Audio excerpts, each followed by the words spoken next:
Good evening, one and all, and Nirmal Mahana ma'am, we are good to go. Yeah, We can absolutely. We can wait for another 30 seconds. I think sharp 4 o'clock will start. Oh, definitely.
Ma'am, we can start.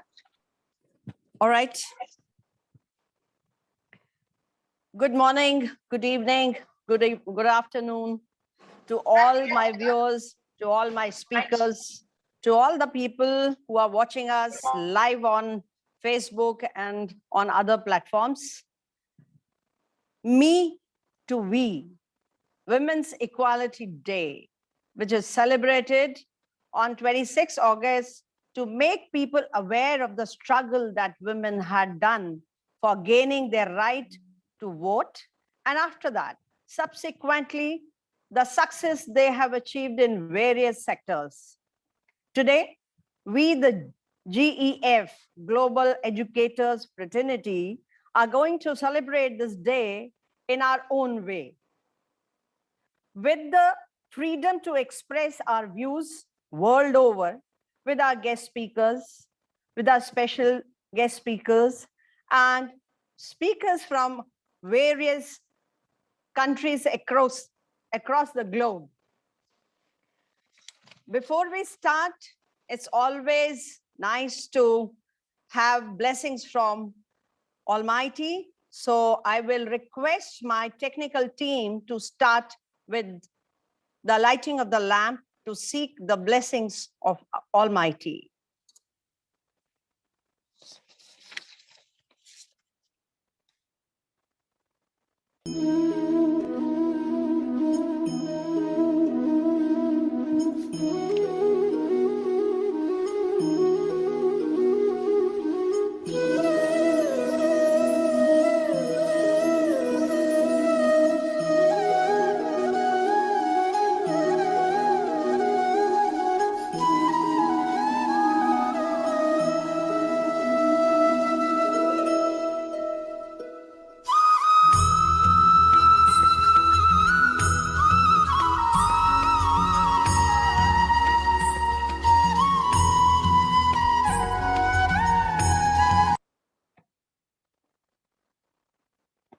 Thank you. Yeah, anything which starts with a mindset and a positive frame, it's always reaches to the top. And why not? This forum, GEF, inception started by Rachna Bhimrajka, a dynamic, enthusiastic, innovative, dedicated, and a focused entrepreneur. That you can see that how dedicated she is. And she is not only an entrepreneur, but she's a holder of so many world records on various platforms, along with her equally dedicated team. So I'll request our founder, GEF, Global Educators Fraternity, Mrs. Rachna Bhimrajka, to address all of you. Ma'am. Good evening, all. from Global Educators Fraternity on this Women's Equality Day 2021. It's our privilege to welcome all the gracious and accomplished ladies present on this prestigious platform of Zoom and watching us live on FB. Not only ladies, but our chief guest for the day is Dr. P.K. Rajput, sir. Odd man out, but I'm sure sir would love it. I'm feeling obliged and humbled to welcome all the motivated and accomplished women on this auspicious and encouraging day of Women's Equality Day. Our leader, Honorable Prime Minister of India, Mr. Narendra Modi, has also been recognizing and appreciating women's political, economic, and social achievements, and the recent Indians evacuation drive from Afghanistan. He has named it as Operation Devi Shakti, which means female power, is the proof of the power of Nari Shakti or women empowerment. He had also announced few months back that Atmanirbhar Bharat Nari Shakti will play a major role.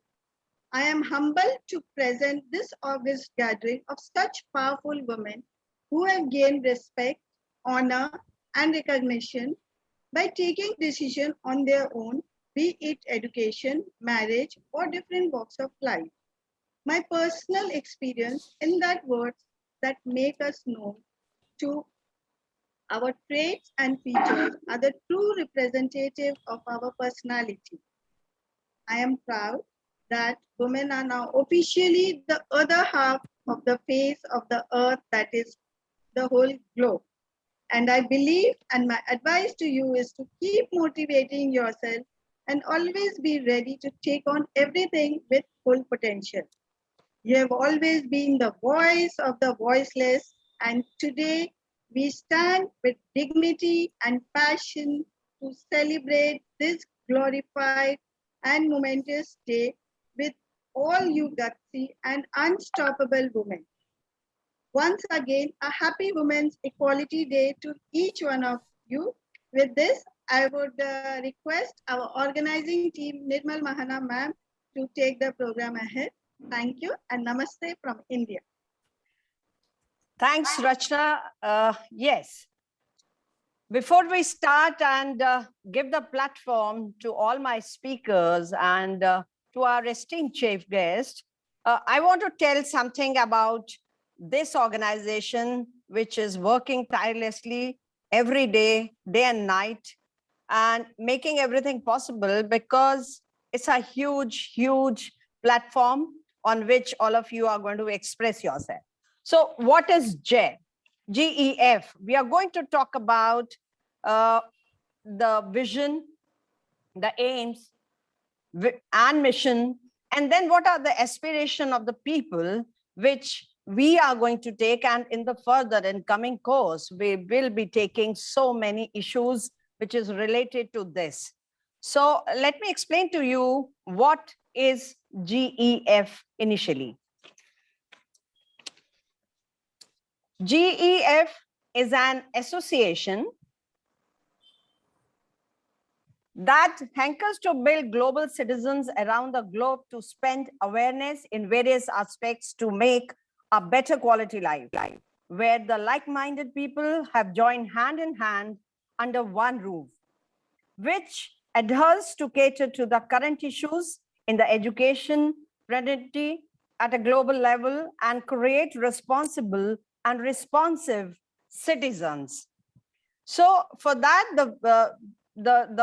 our aim is to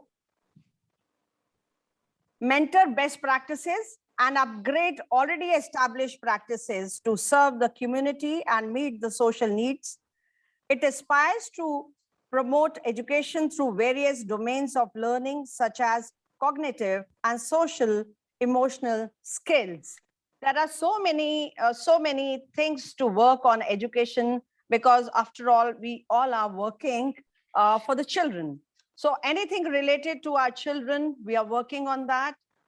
So all the domains we are looking after, whatever is required for the growth of a child. And what is the vision? The vision is to acquire skills and knowledge to promote sustainable development goals and to provide a network for expanding the spirit of creativity, innovations, and to prepare the young generations with great values globally to make the world a better place. Values I am underlining here because anything, if a child achieves, but he does not achieve values, it is useless and futile. So we are working hand in hand, education and the values, so the child becomes a nice, perfect gentleman or a gentle lady. Now, what is the mission? The mission of GEF is to nurture the global learners with introspection and education with the guidance of the experts to bring a revolution in the education to achieve a long-term sagacious transformation on how citizens think and act, to develop the key competencies needed in all the facets of life. So we are not leaving even a single thing which is required. Now, what are the aspirations? What are the upcoming aspirations on which our organization is working? Is to, through webinars and workshops for the betterment of the learners and the society at large, to enhance the personal traits and professional skills of the citizens globally, to broaden the horizons of the knowledge to underprivileged learners in less progressive zones, to create awareness program about health and hygiene, through seminars on vocational and career counseling, and many more. As you all are aware that upcoming new education policy is confined to all these issues. So we are, in any case, we are working on it.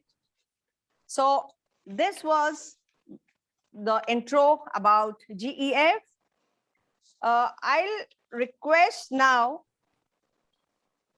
our chief guest, and we are privileged, and it's an honor, absolute honor for all of us, to Dr. Pramod Kumar Rajput sir, to grace the occasion. As ma'am has already told that Women's Empowerment Day, but let me tell you, I believe that men and women both go hand in hand, because ये एक ही सिक्के के दो पहलू हैं, दो sides हैं. एक के बगैर जिंदगी चलानी मुश्किल हो जाती है. So both the parts are important.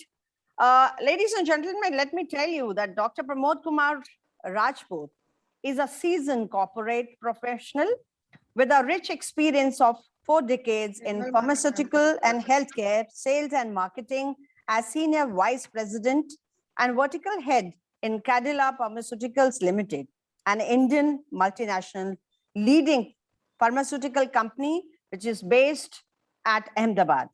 He is MBA in marketing and also completed his executive leadership development program from IIM Ahmedabad, along with 24 international certification courses from across the world. He has also received first honorary doctorate in recognition in humanitarian services, second honorary doctorate in the specialized area of business administration, third honorary doctorate in the specialized area of education. So doctor, and doctor. So you can well imagine how efficient, proficient a person is.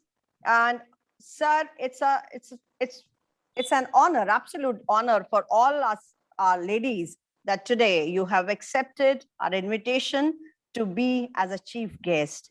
So I'll request our founder to say a few words about sir.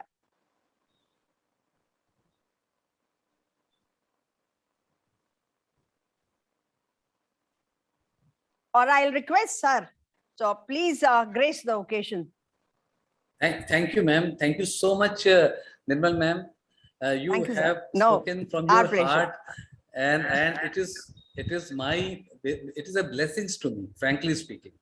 No. So very good morning, good afternoon, good evening to all the wonderful people who have joined on this wonderful platform of GEF. which has been very well designed by Dr. Rachna and the entire associates. Once again, I repeat that I feel very humble, obliged, and blessed to be a part of the women fraternity, because women is a mother. Today, why I am here, it is due to my mother. And if, as a person, if you will not respect the mother, I think we are not able to respect the God. We have not seen the God, but we have seen the value of the God in our mothers, in the females, in the women. And that is the reason when Rachna ma'am has said about it, I said, yes, yes, yes, I am there. And I always feel that the respect and the women empowerment, the equality is very important. You will also agree with me that today, the entire world is celebrating, dedicating this beautiful day of 26th August as a Women's Equality Day. But at the same time, it started from the US, you know that we have started that there was again an inequality and it spread everywhere. What Rachna ma'am has said right now, that in Afghanistan, our PM sir has started the operation Devi Shakti. Means everywhere the Shakti, the power of the female is being recognized and being respected. You will also agree with me here. I like to add something. These are the ages since the women in a lot of the sectors have been suppressed, and still on this platform, I like to request to the people who are listening and the eminent speakers who are here that let us spread the thing that in some area of the world, either in our India or in any part of the world, they are still not considered equivalent to the men. And it is the responsibility of a female itself. Suppose if as a female, as a woman, I am strong, I must handhold the hand of the other female to ensure that that female should come up instead of suppressing. Second thing is, the female are not allowed to complete their education. Right now, the things are getting changed, and our PM has already said, "Beti padhao, beti bachao." This is one of the beautiful slogans he has given, and the same thing has to be replicated across the world. At the same time, empowering women is an essential to the health and the social development of the families. It is very, very true, because the communities and countries has to ensure it. When women are living safe, fulfilled and productive lives, they can reach their full potential. Empowering the girls, which are going to be tomorrow's women, is the key to the economic growth, political stability, and the social transformation. These are the things which I have personally observed, that we all, either me as a male or either you all as a woman, as a female, which are on such a big position, if you start propagating it, if you start helping at least 5 to 10 women in our life, I think this beautiful chain is going to be increased like anything, and we'll be able to propagate and ensure that yes, this equality is very, very important. I would also like to add one very, very important thing about the women empowerment, because it's a major global movement which is there, and we all agree that women is very, very important. They have the capability, capacity, compatibility, compassion, great ability to determine their own choices and their right to influence or for the betterment of the society. So once a woman decides, she can make a miraculous change. Miraculous change. She has the power. That's why we call it the power. She's the hub. She's the generator. She's the orator. She's everything. She's everything. So much respect is there for the women. But despite a great deal of the progress, women and girls continue to face the discrimination and violence in every part of the world. And it is very, very true. We all have to stand strong. So we should be taking out such of the things in the coming time. It is not that today we are talking about the Equality Day. Every day should be Equality Day. Every moment should be Equality Day. Every day should be filled of respect for a woman. And today, since we are organizing this seminar, I'm sure all the 60 eminent speakers which are going to speak from their beautiful heart, they are going to spread to so many people across, and the people who are listening, they should appreciate and they should start respecting it, and at least feel some happiness in at least 5 women's life. 5 women's life, if they will do it, I think they will make a total change in the entire world, so that the women should be respected. Let us take this pledge, and I am taking this pledge because I am to it. I always feel that whenever there is requirement from any women fraternity is there, I am always available. Whatever my work is there. But for me, the respect of the women is the utmost thing, because if I am respecting any women, I am respecting the God, and I am respecting my own mother itself and my sister itself. So, and at the same time, we all agree that to see the progress of any country, You all are the educators are there. You build the culture, you build the education system, which is highly needed. Same way, if we as a society empower the girls and the women, the progress will be many, many fold. It is true. And we have seen the paradigm shift which is happening.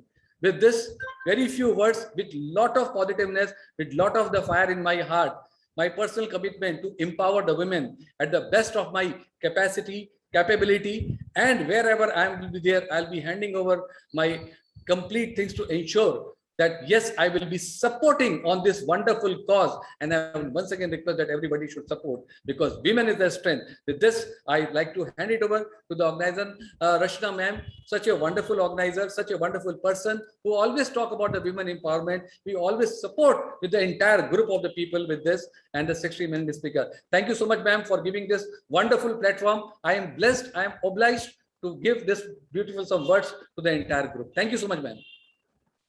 Thank you so much, Dr. Rajput. And one thing which you told, that you have to ignite that fire. So let me tell you, if a man cooperates with a woman and he ignites the fire in the woman, there is no looking back. The woman has reached to the moon, and it's just because of the cooperation of the man. So, you know, as I earlier told, that we have to work hand in hand to make the society a perfect place to live in. Thank you so very much, Dr. Rajput, for addressing, for sparing your valuable time and giving such thought-provoking some of the, and I'm sure people after listening to you will work on it and they will start respecting women. Thank you so very much. And it's an honor for me to honor our next special guest, the Queen Nadia Harhiri.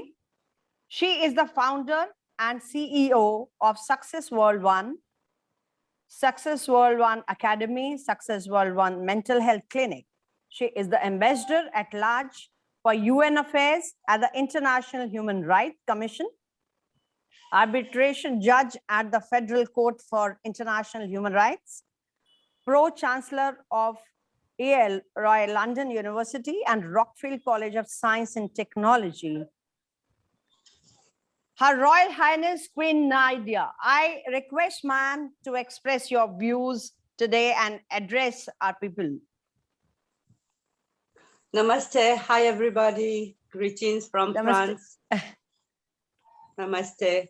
Thank you to Dr. Rashna for inviting me to this wonderful meeting. And the topic is just interesting, the woman equality. Happy Women's Equality Day to everybody, to all the women from around the world. You know, everything started from a polarity. People, they don't understand really that we are living in a world of polarity where everything is imbalanced. Everything is in couple and imbalanced. Man, woman, water, fire, all that, black, white, you know, everything is in polarity and in balance. And because there's this balance, the woman is the balance of man, and the equality is evident. It's obvious. So people, they don't want to, and especially men, they don't want to really recognize the balance of the woman with them. And more they are rejecting that, and more the nation will be in dysfunction. The system cannot function. It's impossible, because we will have always a disbalance between men and women, etc. So it's like, can you say that the fire is more important than the water? No, you need the fire and you need the water equally. Let's say that men represent the fire, the electric energy, and the women are representing the water, the magnetic energy. So we need everything. This earth needs the electric energy with the magnetic energy to be balanced. And this is why we are all here. This creation is done with these two powerful and giant elements of electric and magnetic. And this is why we are living this universe is electromagnetic. And it is our origin. So there's in every woman an electric side, a man side, a male side. And in every man, there's a woman, a magnetic things. And woman represents life. She represents water. She is the one who is giving birth. So every man in this planet who pretend himself superior to the woman, it's an illusion, an illusion. His perception is false. He can be the biggest man or the biggest king in this planet. He has just to remind that he is just coming from a woman. He was born from a woman. So just because of that, he has to bow in front of, by respect to every woman and every child, girl that will become one day a mother. This is why men are here to give respect, protection to every child, girl that one day will become mother. They have to protect their daughters, their sisters, their wife, like their own mother. This is what we have to do. And to empower women, to empower every woman, there's one thing that we cannot deny, and we have to start by that, to teach every man to recognize the value of a woman. Without that, there's no empowerment of women.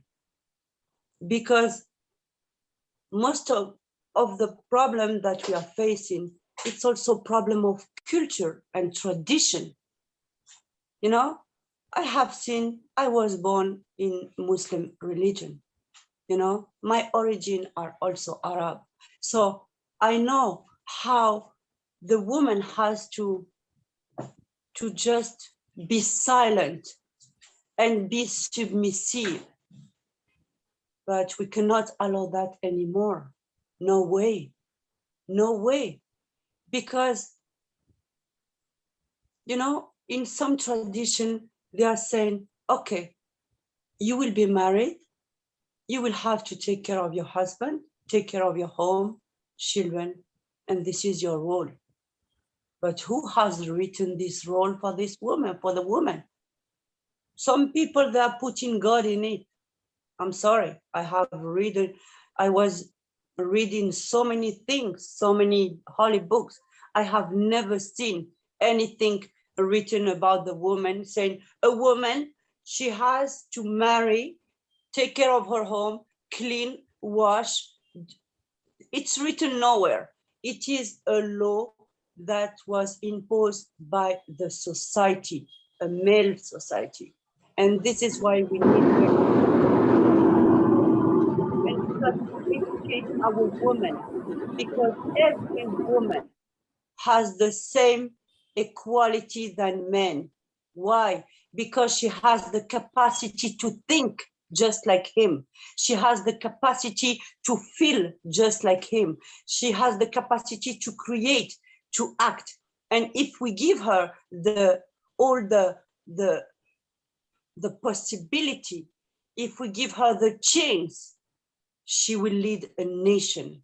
She can lead the world like she is leading her family with love, respect, protection, everything.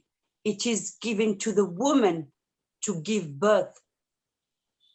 God, for people who are religious, if you want to respect God, start by respect his temple.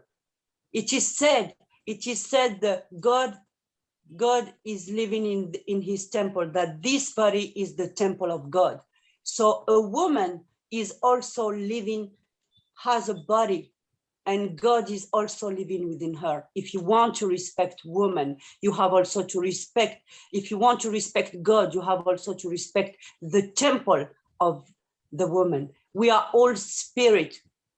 This inequality that we have created, is just a false perception. We have built a primitive, we are stuck in a primitive consciousness of separation, division, illusion, inequality. We have to restore that. Otherwise, we are all going to the extinction of our race. No more humanity. If we are not respecting women, in some countries, we are burying girl child when they are born, just because they are girls. What kind of, let's say, animals we are? We are not even human. What kind of animals we are? We have to restore everything and to build on sustainable, even beyond sustainable development, beyond everything, because we have to recognize our identity. We are spirit making an experience in a body. Man and woman are the same, in the same divine energy, same divine love. And if we are not respecting that, it's like the collapse of everything. Can a body walk with one leg? No, you need two legs for a body to walk and be in balance. When one leg is in dysfunction, the body is not in balance. So this is why men and women, they have to stand together and lead together, you know, and do everything together, because they are in the same energy of love, unity, peace, harmony. This is what we need. We need to teach our women, you know, this equality. Then the children will grow up at peace, equality, harmony, love. Love is very important, you know, and everything will be fine. We have the possibility to do that. We have to just forgive and forget our past. What is past, it's done. We don't care about that.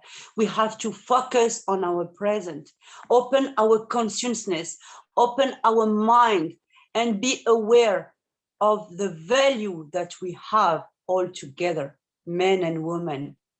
They are the same energy. They are completing one another. In this world, it's a world of unity. It is a world of unity. In its divided and it's in its divided version, we need to understand that every person is unique. We are like a giant puzzle of moving pieces. We have just to complete one another. And when we open our mind, our heart, we will realize our false perception on our reality, because our reality is only an illusion of the mind, and we have to wake up. We are united. We are united in the spirit. And if together we recognize that, we will be like a tsunami of love and light. And who dare to stop the tsunami of love and light? No way. Excellent. The change is imminent. Thank you so much. Excellent. And that was too good, Queen Nadia, and we are grateful that you addressed all of us. Our next speaker, and before I start and I call upon the next speaker, I request all my speakers to please adhere to the timing, because otherwise we'll be very late, and I'm sure you will not like it. So please adhere to the timing as it's been given to you and express your views. Our next speaker is Irania Lampo from the Greek, who's multi-awarded global educator. Recently, she has been selected as Global Icon 2020 among the top 10 women entrepreneurs featured in Fortune, and among the 100 most successful women in business, featured in an Amazon book. I request you, ma'am, to please express your views today on women's equality. Rania Lampour.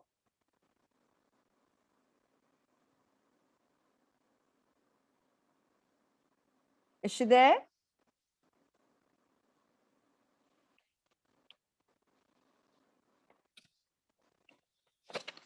Okay. Otherwise, okay, we'll wait for her. And our next speaker Oh, she's is here. Sorry for interruption. She is here. I can see her. She's on mute. Madam Rania, can you unmute yourself? Rania, please unmute yourself.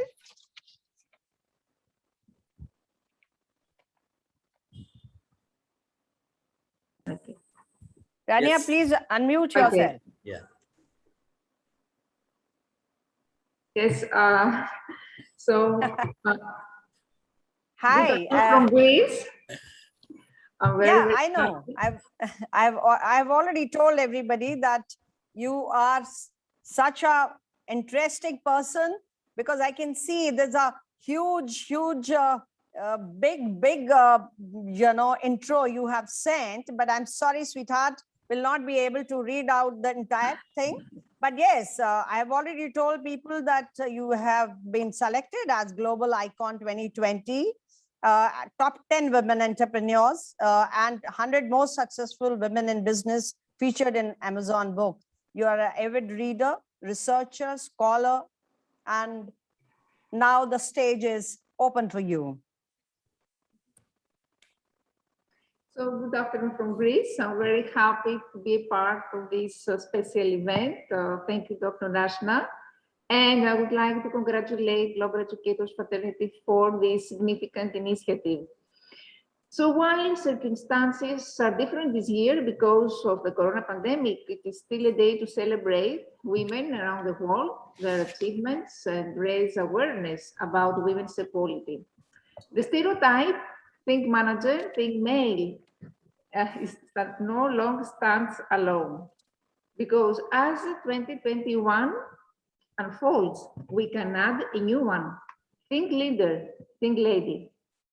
Women need empowerment, a multidimensional process encompassing changes in the political, social, and economic spheres of life. And these different dimensions of empowerment are closely related. Women's empowerment relates to the enhancement of women's capacity for strategic choice and agency, and to the possibilities this opens up for change. Since the outbreak of the COVID pandemic, the role of women in the economy has taken on even greater importance. Women leaders have navigated through the complexity of the COVID pandemic with determination, taking decisive action to protect the people of their countries, communities, and companies. To seize this crisis as a turning point and as a catalyst for collective decision-making that benefits all, achieving gender-based, gender balance in leadership must be a priority. However, we still have a long way to go because in most countries, women are the minority in decision-making positions in parliaments and executive boards. And in many cases, still women aren't encouraged to take on leadership roles as often as their male counterparts, contributing to an imbalance of who is in power. And there is also a number of barriers to women seeking educational leadership and management positions. Women are great leaders because they have an innate ability to dream big, to challenge dogmas, and inspire teams. They know very well how to translate big ideas into concrete action and results. They are able to balance professional and personal leadership skills, and most women have a natural empathy and value relationships. They consistently demonstrate passion, enthusiasm, and an immense capacity to serve and be served by others. The desire to overcome a challenge fuels them to get things accomplished. They have high emotional intelligence, they are flexible, they lead by example, they defy the odds. Women are phenomenal leaders as they are experts at making the impossible seem impossible. They are pragmatic, resilient, and usually able to handle difficult situations with grace. Women pivot, adjust, and focus on solutions. So we need to build pipelines of women leaders who could learn from and rely on one another. Many women value the opportunity to learn from other women leaders. It's important to create a safe space for open discussions on issues pertaining to gender and leadership. I'm an educator and founder of many humanitarian international projects. Recently, I wrote a new project which is called Gender-Based Violence, Why Peace is a Much Better Option. And this project focuses on Sustainable Development Goals. It is inspired by high rates of gender-based violence in Nigeria. It has started to be implemented with great success in public schools there. And it combines gender-based violence awareness with STEM education. The final outcome of my project is always the strengthening of the idea of peace among members of society who experience conflict, especially gender-related conflict. And I hope that this school-based intervention can promote gender equality and prevent violence against women by challenging all these stereotypes that give men power over women. Furthermore, I'm fighting for, as a STEM instructor, I'm fighting for the equality between women and men in the field of natural sciences, encourage all these initiatives about girls in STEM. And I want to sensitize the children, make them aware of the fact that women should have equal opportunities with men in developing themselves as scientists. So we, with my students, have created many radio shows and educational videos which were presented on the European School Radio and aired on the Greek television channel on the National Women's Day. By concluding, I would like to say that obviously societies need women leaders, making history, leading the charge for innovation and global progress. Leading is by definition change-making. And my message to all women is have faith in yourself, follow your dreams and your passion. All women can be change makers. It's just a matter of unlocking it. Thank you very much.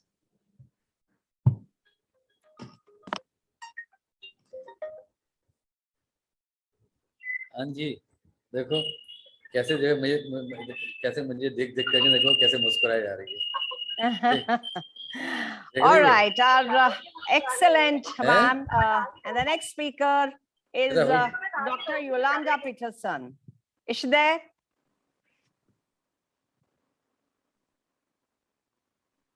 Yolanda, if you are there, then please unmute yourself.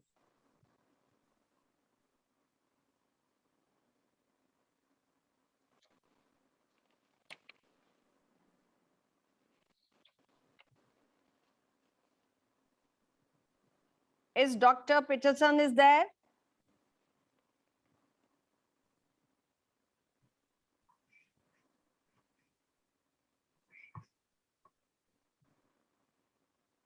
Is she there? No, ma'am, we can't see her. We can't see her. I think then we'll move on further. Yeah. Correct. Our next speaker is Queen Dr. Elizabeth. She is an award-winning author, entrepreneur. She has done her BA in Business and Management, international inspirational speaker, and a global advisor. She is the founder of Elizabeth Creations.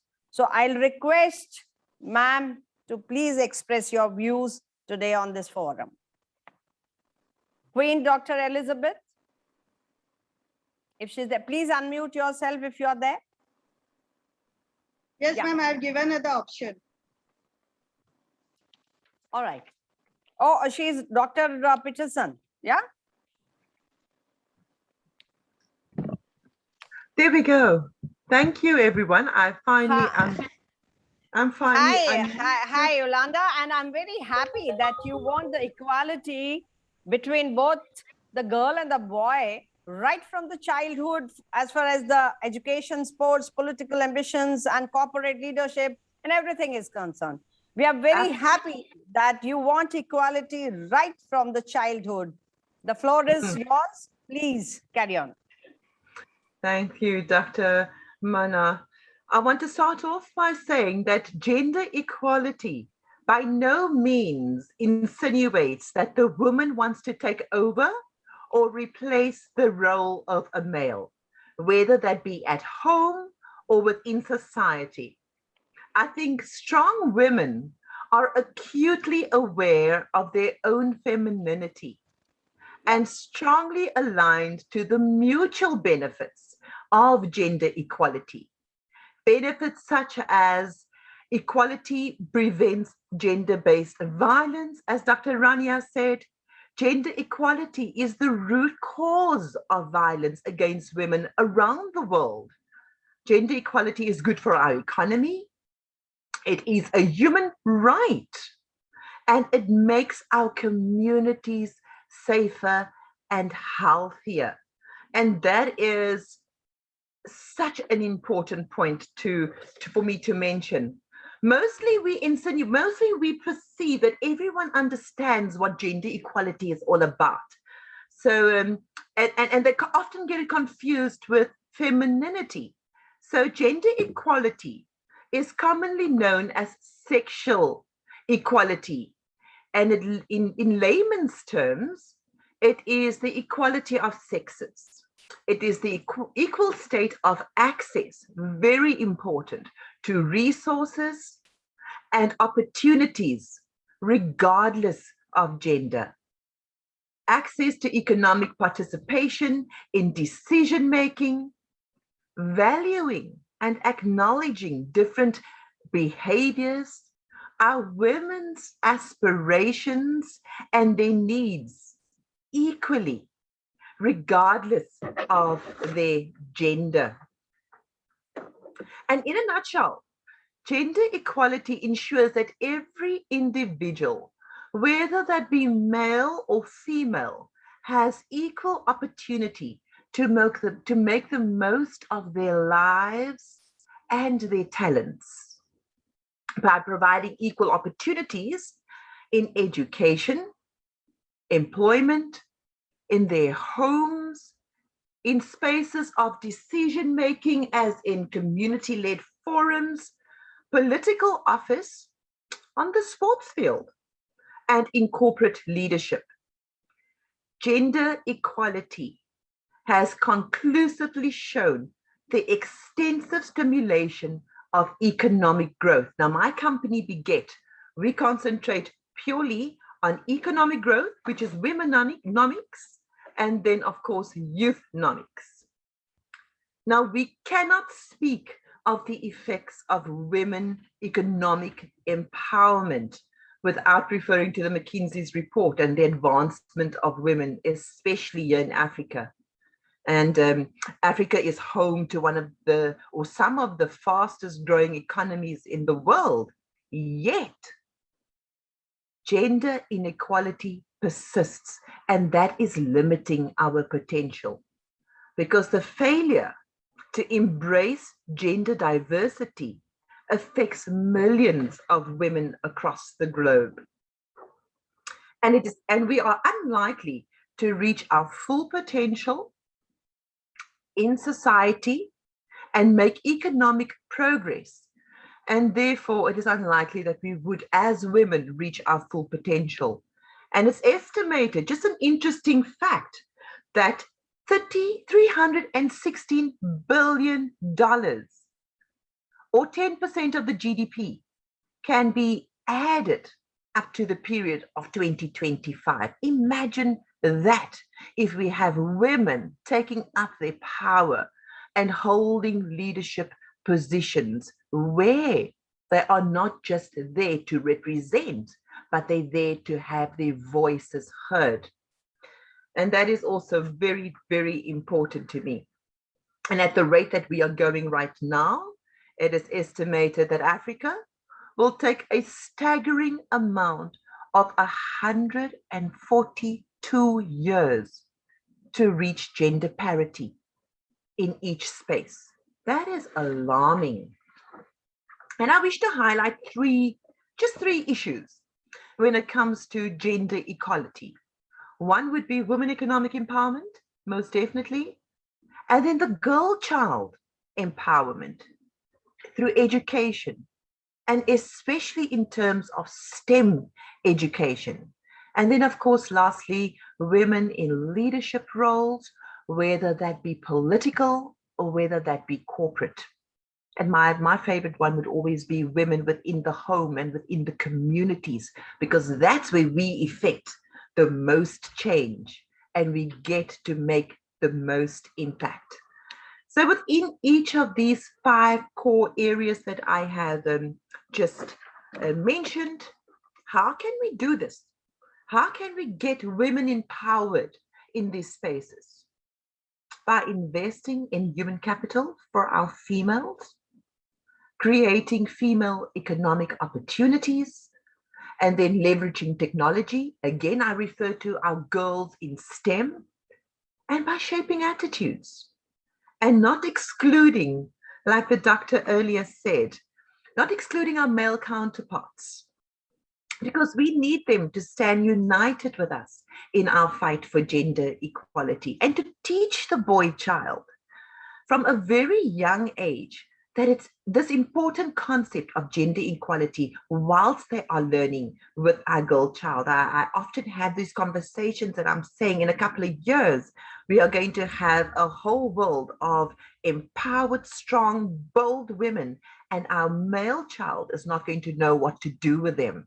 So I think, again, that joint growth, like Queen said earlier, the balance is so important. And that's what we are constantly canvassing with, working with the girl child, but again, bringing that boy child into that same conversation.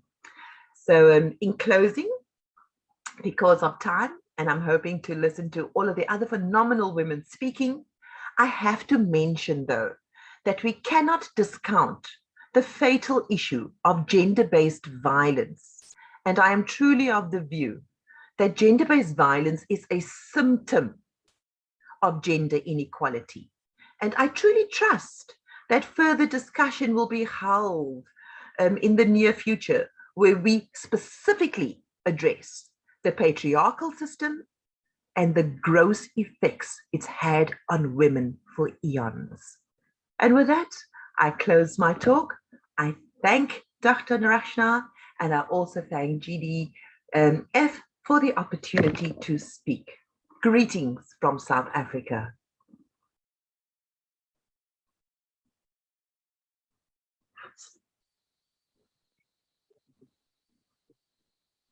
Ma'am, unmute yourself. Nirmal ma'am. Yeah, Yolanda, I agree with you that equality should be taught at home, right? From the childhood, where the girl and the boy together, and the same opportunities if you provide and tell the boy to be respectful to the girl, to your sister. And after that, I think all the women are going to be respected gracefully. Thank you so very much by expressing your ideas and views. It was really lovely. I think Her Excellency Queen Dr. Elizabeth has already joined. I request her to unmute herself. And as I've already told that she is the award-winning author, entrepreneur. She is a global advisor, international inspirational speaker, and whatnot. The list is long. But mother of 2 children, and she is the Secretary of the Year in UK, founder of Elizabeth Creations, and so many achievements in her part. We welcome you, Queen Elizabeth, and the floor is all yours. Thank you very much for the introduction. I hope I'm audible. Can you hear me? Yes, you are audible. All protocol observed. I acknowledge all the distinguished, all the excellency and the honorable here with us today. I give respect to you all. Let me also express my appreciation to the founder and president and the board of directors of this great organization for this event, include our wonderful moderator. I also want to thank you for inviting me to come and share on this occasion. Happy Women's Equality Day. Our topic is equal to equality. Let me start with this story. from my book called Yes, You Can. Permit me to share this little story with you. Once upon a time, a man went with his wife in their car to a fuel station. When they were buying the fuel, the man discovered that it was his wife's ex-boyfriend that was attending to them.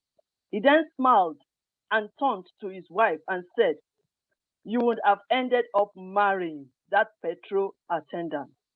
But the wife smiled and said, "If I had married him, he would be the one sitting by the steering of this car." This woman understands the power of a woman. She gets it. She knows who she is. And she knows that a genuine and real woman has in her the capacity to produce much out of little. I do not underestimate my power as a woman.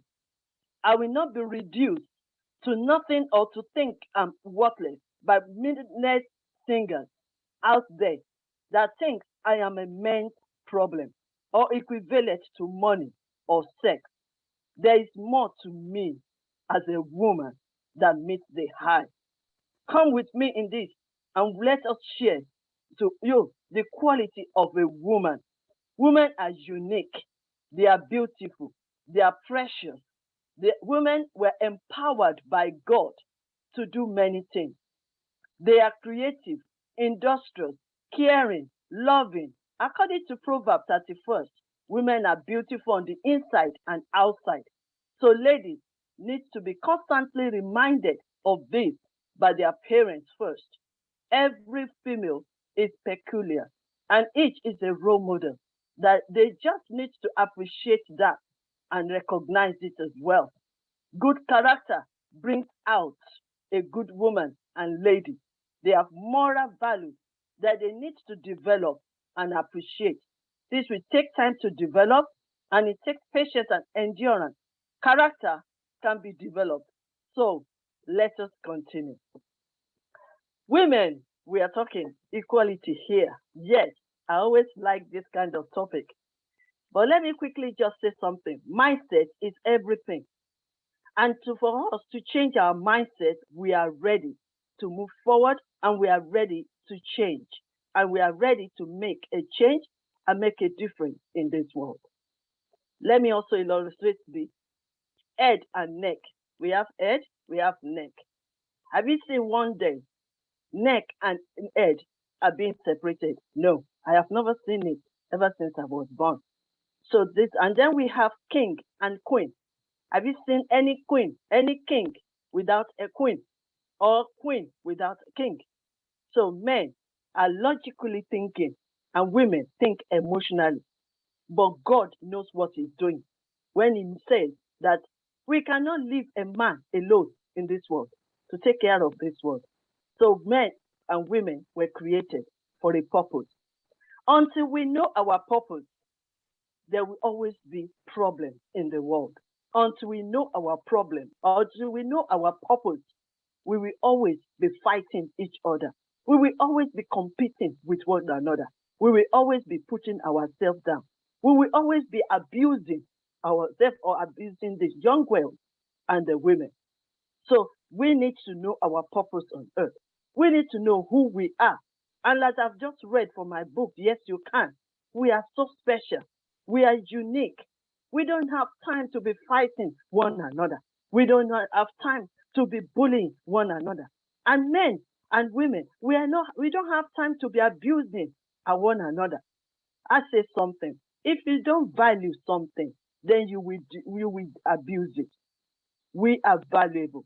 And if men cannot see the values in us, then we will be a victim of violence, victim of abuse. So it is time for us to stand as a woman, to stand together as a woman, because without all coming together, we cannot do anything. No one can be an island, and a tree cannot be a forest. Togetherness we stand. Why do we need to stand? So that we will know our rights. Women, we need to know our rights. We need to exercise our rights. We are here on earth for a purpose. without knowing who we are and our purpose, then we will be abused. If we don't celebrate ourselves and respect ourselves, no one will do that. Yes, they always say that empowering women. But let me put this to you. If you don't empower yourself, no one will do it. We, women, need to empower ourselves. Then men can support us. They can only support what they can see. If you put yourself down, then they will put you down. It's the way you raise yourself, the way you present yourself, that the world will take you and respect you. It is very important. Let me also move on to say that to empower women is to empower our men. To empower women is also to empower our children, and to empower the generation to come in. So we need to be empowered. We need to be respected. We need to be honored. Our voice needs to be heard.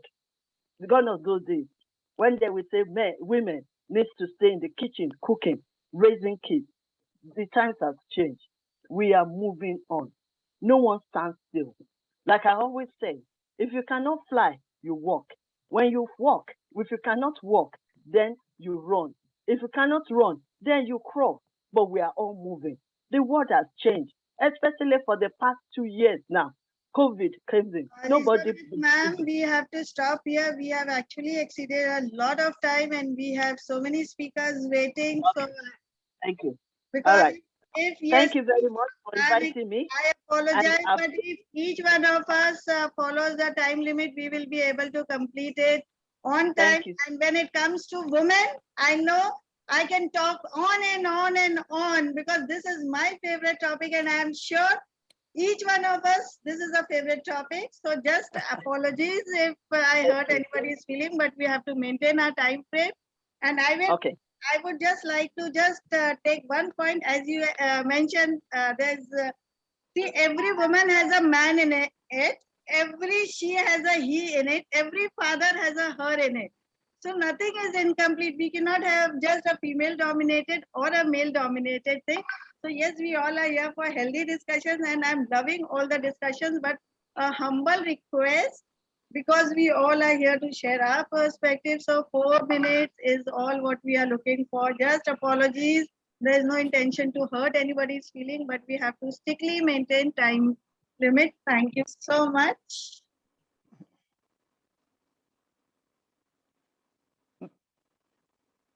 Queen, you can give your closing remark. No, I just want to say thank you very much for inviting me.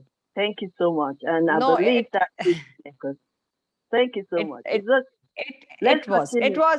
in fact, it was heartening and purpose, you talked about a purpose. Life without purpose is as it is useless and everybody must have a purpose in life. Thank you so very much. Next speaker is the Ambassador Tehani Alteri. She is the founder and CEO of Beauty, Heart and Soul for Empowerment Women and Leadership. She is the regional manager of Beauty Britain Board, and she's the vice chairman of the board of directors of Arab Women Pioneers. She's ambassador of peace and goodwill from the United Nations. We welcome you today, ma'am, and please, you are welcome to express your views on the topic. Nirmal Mahana ma'am, she is not able to join in, so we can move forward for our next. Okay, all right, okay. Our next speaker is Irina Biba. Is she there? Has she joined? Yes, I'm here. Oh, yes. Welcome back, sweetheart. I was listening to you and in the opening of this forum. She is the master teacher, grade excellent. She has been teaching for the last 25 years in this profession. She is the list is very long, but I'll cut short that she is a power woman. As ladies and gentlemen, you can see her on the screen. The power woman, which has got the collaboration with different associations in Albania. And today we are going to listen to her and her views on equality of women. Floor is yours, ma'am. Thank you. So glad to be here. I'm from Albania, as you said, a small country, but a beautiful country with nice people, with great women, strong women. I'm one of them who must fight for the equal right in every sphere of life. Our country recently has undertaken good policies that empower women, both in participation in senior management position and its apparent activation in politics parliament, but it is not enough. Gender equality is not only a fundamental human right, but a necessary foundation for a peaceful, prosperous, and sustainable world. There has been progress over the last decades, not only in my country, but also beyond. More girls are going to school. Fewer girls are forced into early marriage. More women are serving in parliament and position of leadership. And laws are being reformed to advance gender equality. Despite these gains, many challenges remain discriminatory. Laws and social norms remain pervasive. Women continue to be underrepresented to all levels of political leadership. In almost every country and nation, women and girls are still denied basic rights simply because of their gender. Having said that we are strong and powerful, we never let this keep us down. We keep fight for what is rightfully ours, and as past generations of women fight hard to get us to where we are now, we will keep fighting and it will get better. We can fight discrimination and harmful stereotypes, but we have to stick together and support each other. We all have the potential to create meaningful change in the world around us, whether by educating family and friends, speaking up on social media, challenging stereotypes through creative expression or otherwise, we can each promote gender equality and act for equal every single day. Gender equality is important to build a sustainable society. The future is females, and females are the future. Our participation, care, and education is essential to building a more equal and tolerable future. I'm a teacher, and we work hard with the young, with lots of activities, projects, etc., based gender equality. Thanks a lot for inviting me in this beautiful stage, and we all celebrate Women's Equality Days. Thank you. Thanks, Biba, and it was great listening to you. And our next speaker is Mrs. Kavita Ganesh Hegde from Mumbai, India, with 16 years of teaching experience. And she is the one who believes in social awareness and the courage and confidence. She has a tagline, have a go. So she's been training students and teachers on the similar lines. Is she there? Ma'am, I can't see her. She had joined, but now I can't see her. So we can move forward. Okay. Okay, once she'll join and then we'll there's no problem. Yeah. Okay. Our next speaker is Dr. Meenakshi Narula from India. Is Meenakshi there? Yes, ma'am, she is there. Yeah, okay. Meenakshi Narula is the principal of Shamford Futuristic K-12 schools, and she is an inspiring academic leader. It's nice to have you here. She is the founder and CEO of Mentoring the Mentors. That's great. Reaching the unreachable is the mantra of her life. So, ma'am, all set for the stage is yours. Please.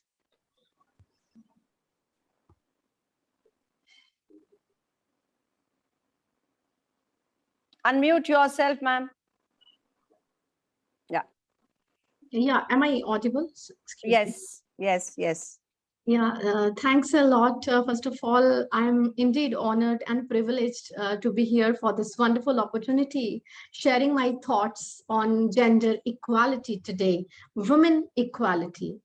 For me, a gender equal society is the one where the word gender does not exist, where we all can be ourselves. As a pedagogical leader, as an academic head, I would like to talk about gender equality in education.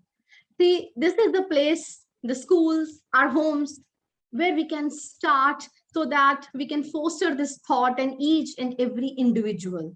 I'm using the term individual. It's not only about girls, like it's not only about boys. Everyone should know about this thought, right? And this gender equality in education, it can be achieved only when female and male learners, they have equal access. They have equal opportunities. They are treated equally so that, they can benefit from education equally and they can fulfill their potential and become empowered to contribute to and benefit from social, cultural, political, and economic development equally. Gender equality in any sphere of life, including education, can be achieved only when actually all type of discrimination it is eliminated and equal conditions, treatment, and opportunities they are provided to both the girls as well as the boys, men and women. Education institutions where we all are working, we can play very important, very significant role in say achieving the wider gender equality by promoting new patterns, by fostering new beliefs in the young ones, their minds. We can ignite the spark in our children. But let me tell you, what I do believe is to achieve gender equality in education or maybe any sphere of life, as per me, we need to begin with gender equity first. Right? Maybe for that, we need to give special kind of treatment or maybe action. This is just to reverse the historic or the social disadvantages that prevent female and the male learners from accessing or benefiting from education on equal grounds.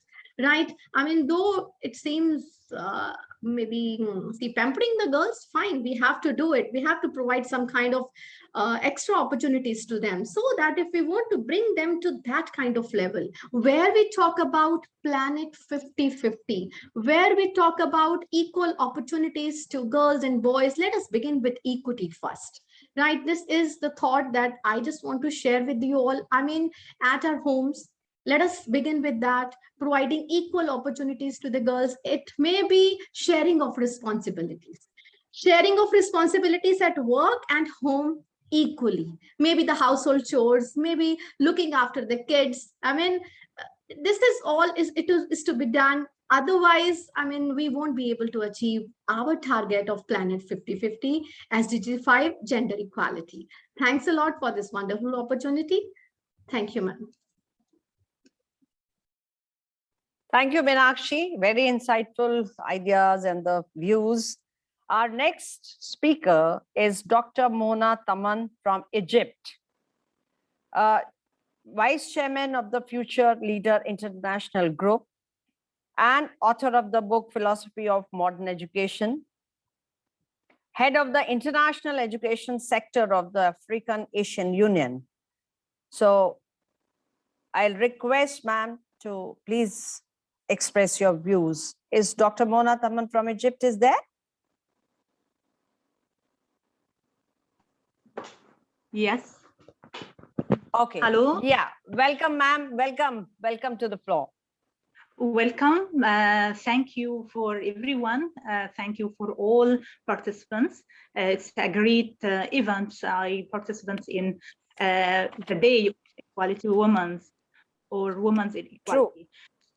Yes, women can be improvement in her society. Women can be participants, make develop, make change.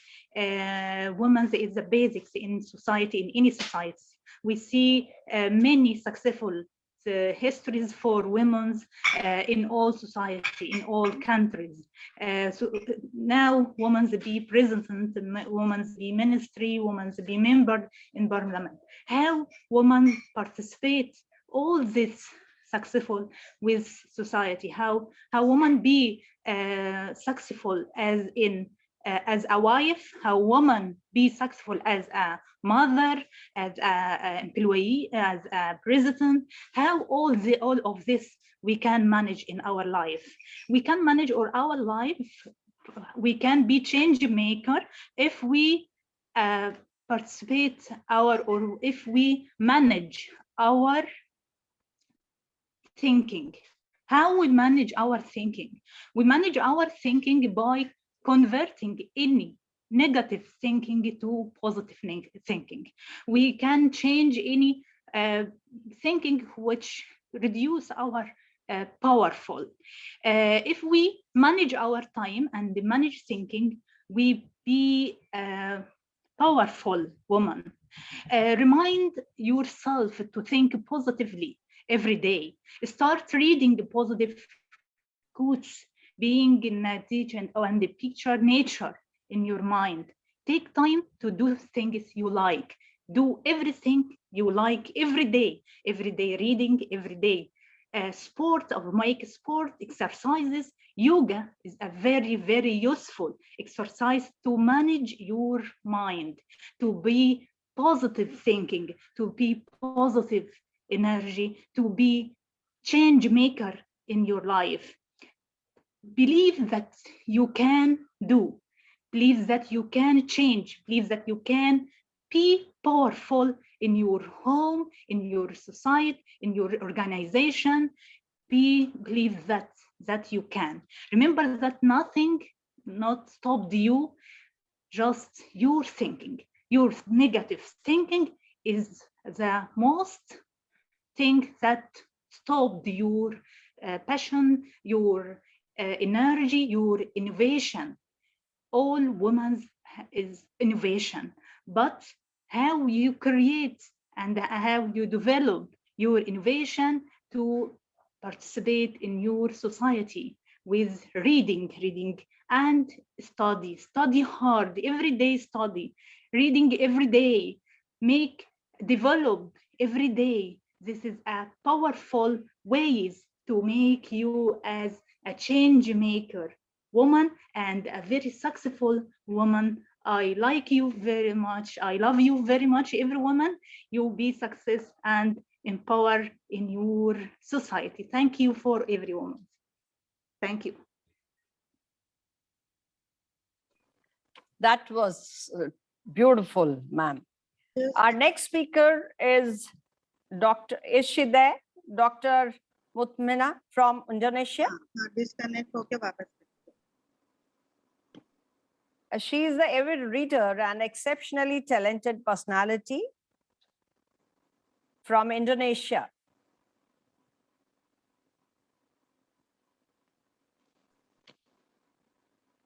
Rashna ma'am, is she there? I think you missed. This is Smita. No, she's there. She's there. It's. I think I supposed to speak after Dr. Mona.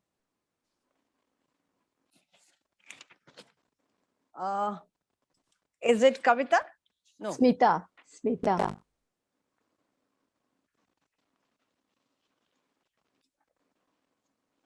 Nirmal ma'am, now it's Smita's turn, and after Smita, we will take in Kavita ma'am. She has also logged in. So, Okay. right now, Smita from Singapore. She is there. All right.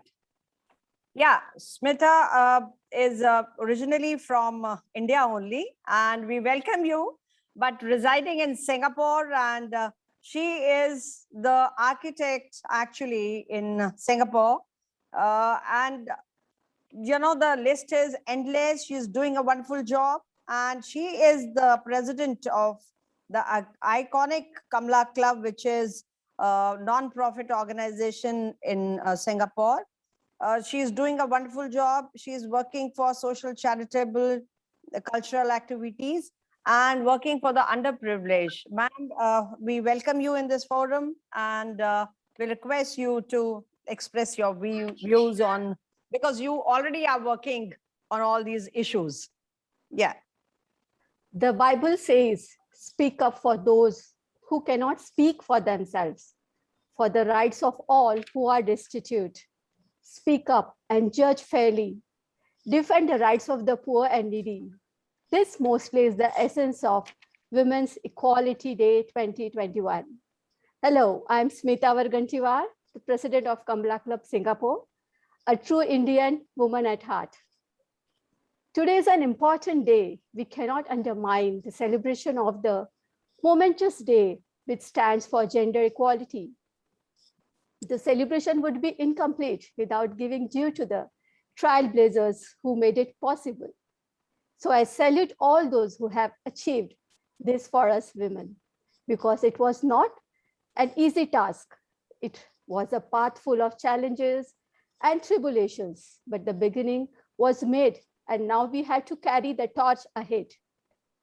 We must remember that we all have a role to play and must play the role of responsible women to take the equality gem to a brilliant future. We need to be relentless, brave, in the forefront to ensure a brilliant future of equality. Simply words and agreeing in principle to equality is not enough.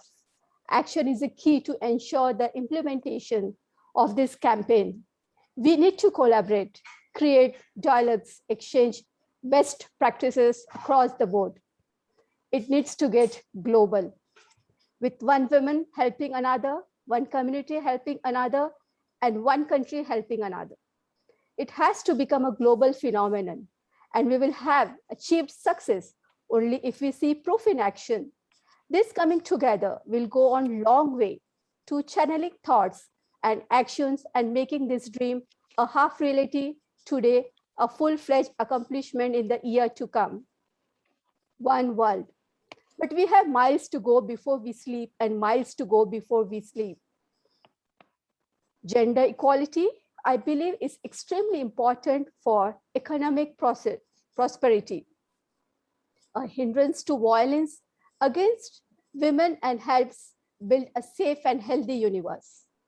Equally, strongly I believe that this change has been brought about and will in the future come with a total change in its mindsets of people, for women, and more importantly of women from themselves.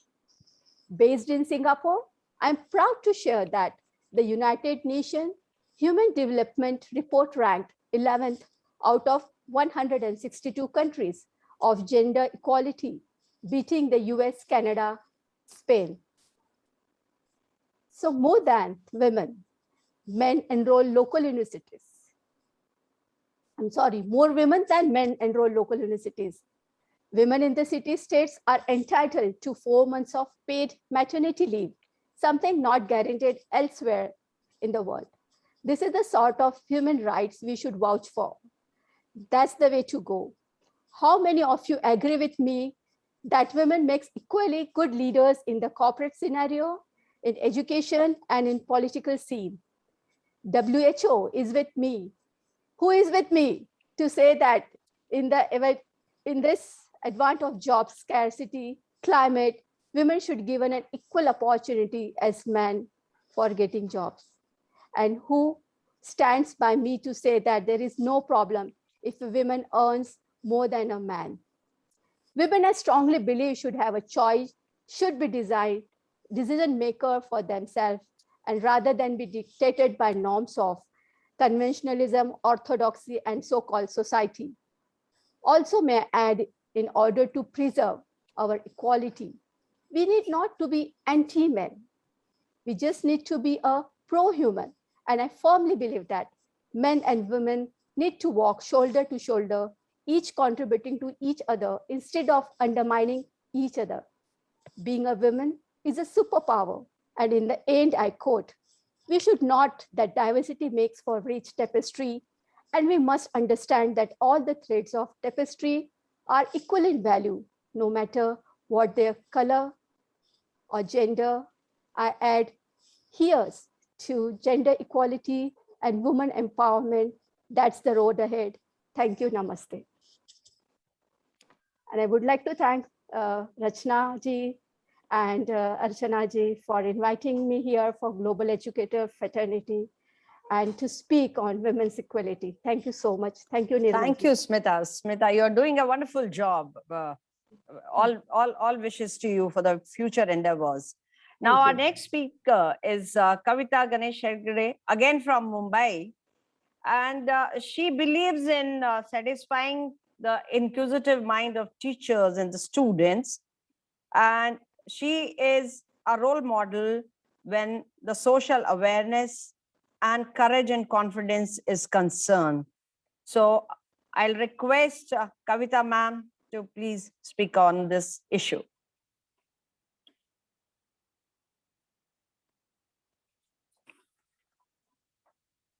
Nirmal ma'am, again, she is not there, so we can proceed further. Okay, okay, doesn't matter. Is Dr. Muthumeya is there from Indonesia? Is she there? No, she is also not there. Okay. Our next speaker is then Mahua Chakravarti, Principal, Brennick Heritage School. She's a, sorry. Hi.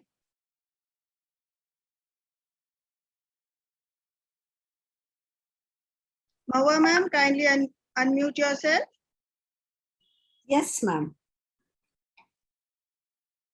I, Mahua Chakraborty from India, feel honored to extend my heartiest warmth and greetings to all the wonderful and spectacular women present for today's webinar on Women's Equality Day by Global Educators Fraternity.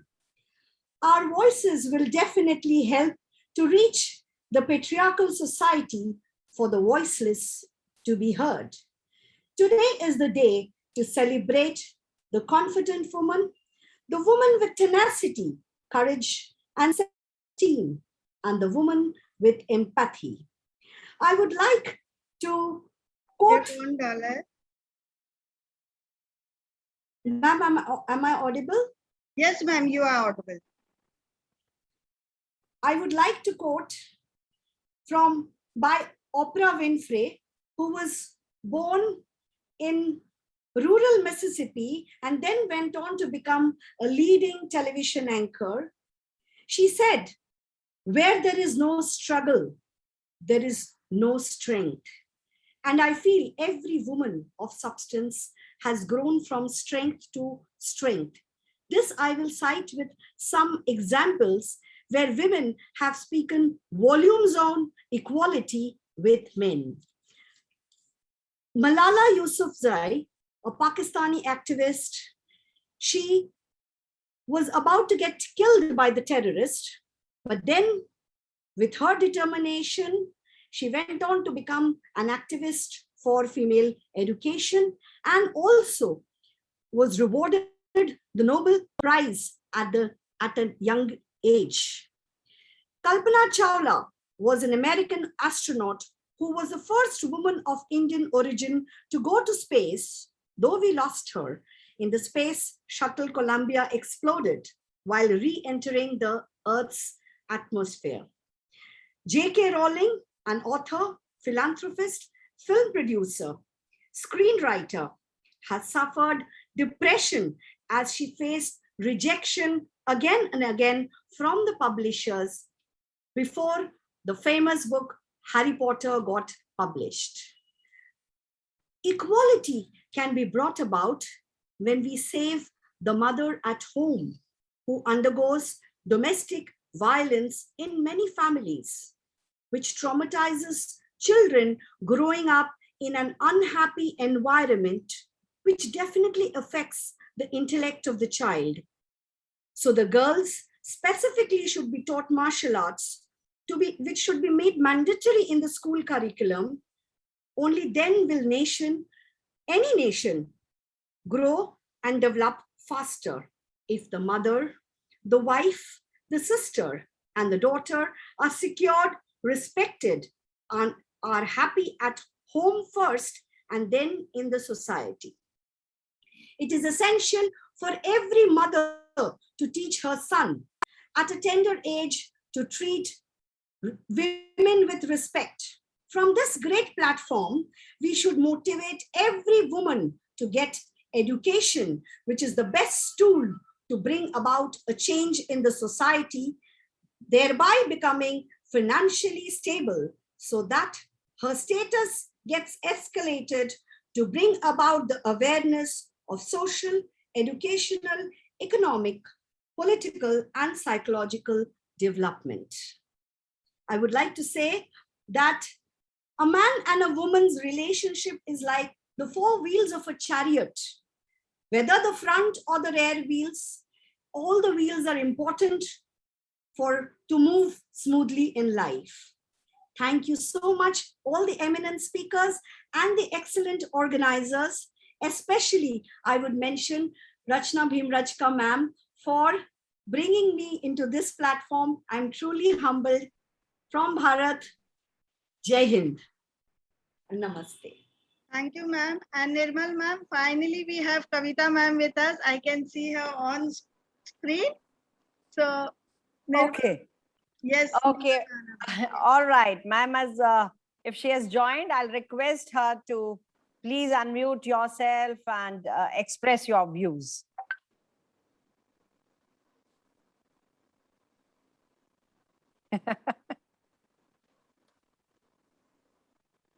Yes. Unmute yourself, ma'am. Kavita ma'am, we are not able to hear you. Yeah. I think some problem in this thing. Kavita we can't hear you, ma'am.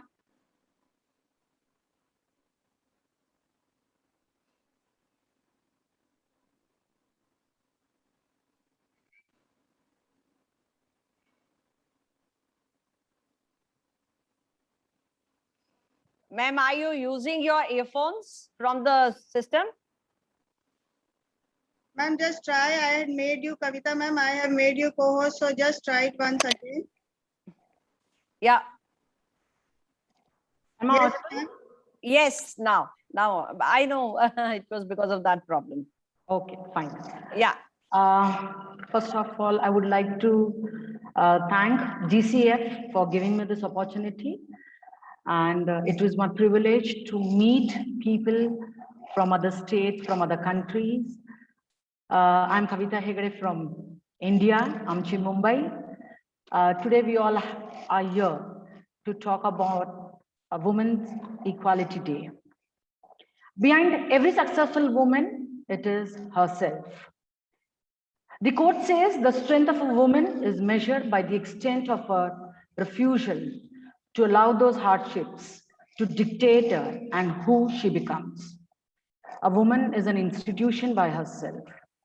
She inculcates a habit of self-improvement in her and becomes an inspiration to all. Today we get to see women representative in all the fields like military, CEO, MNC companies to achieve equal rights. In the year 1920, as per the 19th Amendment, USA started a mission to give right to women to vote and give equal rights. It celebrates the achievements of women's rights, activists, and remind us of daily struggles that women go through. Women Equality Day honors the women's suffrage movement and remembers the hurdles women have to overcome. There is a quote by Malala Yousafzai. I raised up my voice not so that I can shout, but so that I can shout, but so that those without a voice can be heard. We cannot all succeed when half of us are held back. Human rights are women's right, and women's right are human's right, as said by Hillary Clinton. We have heard about many achievements from Kalpana Chawla. We had our first Prime Minister, Indira Gandhi, and many more women empowerment who have brought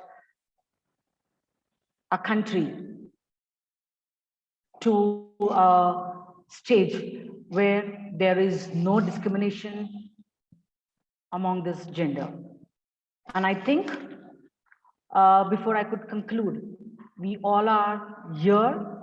Let us be united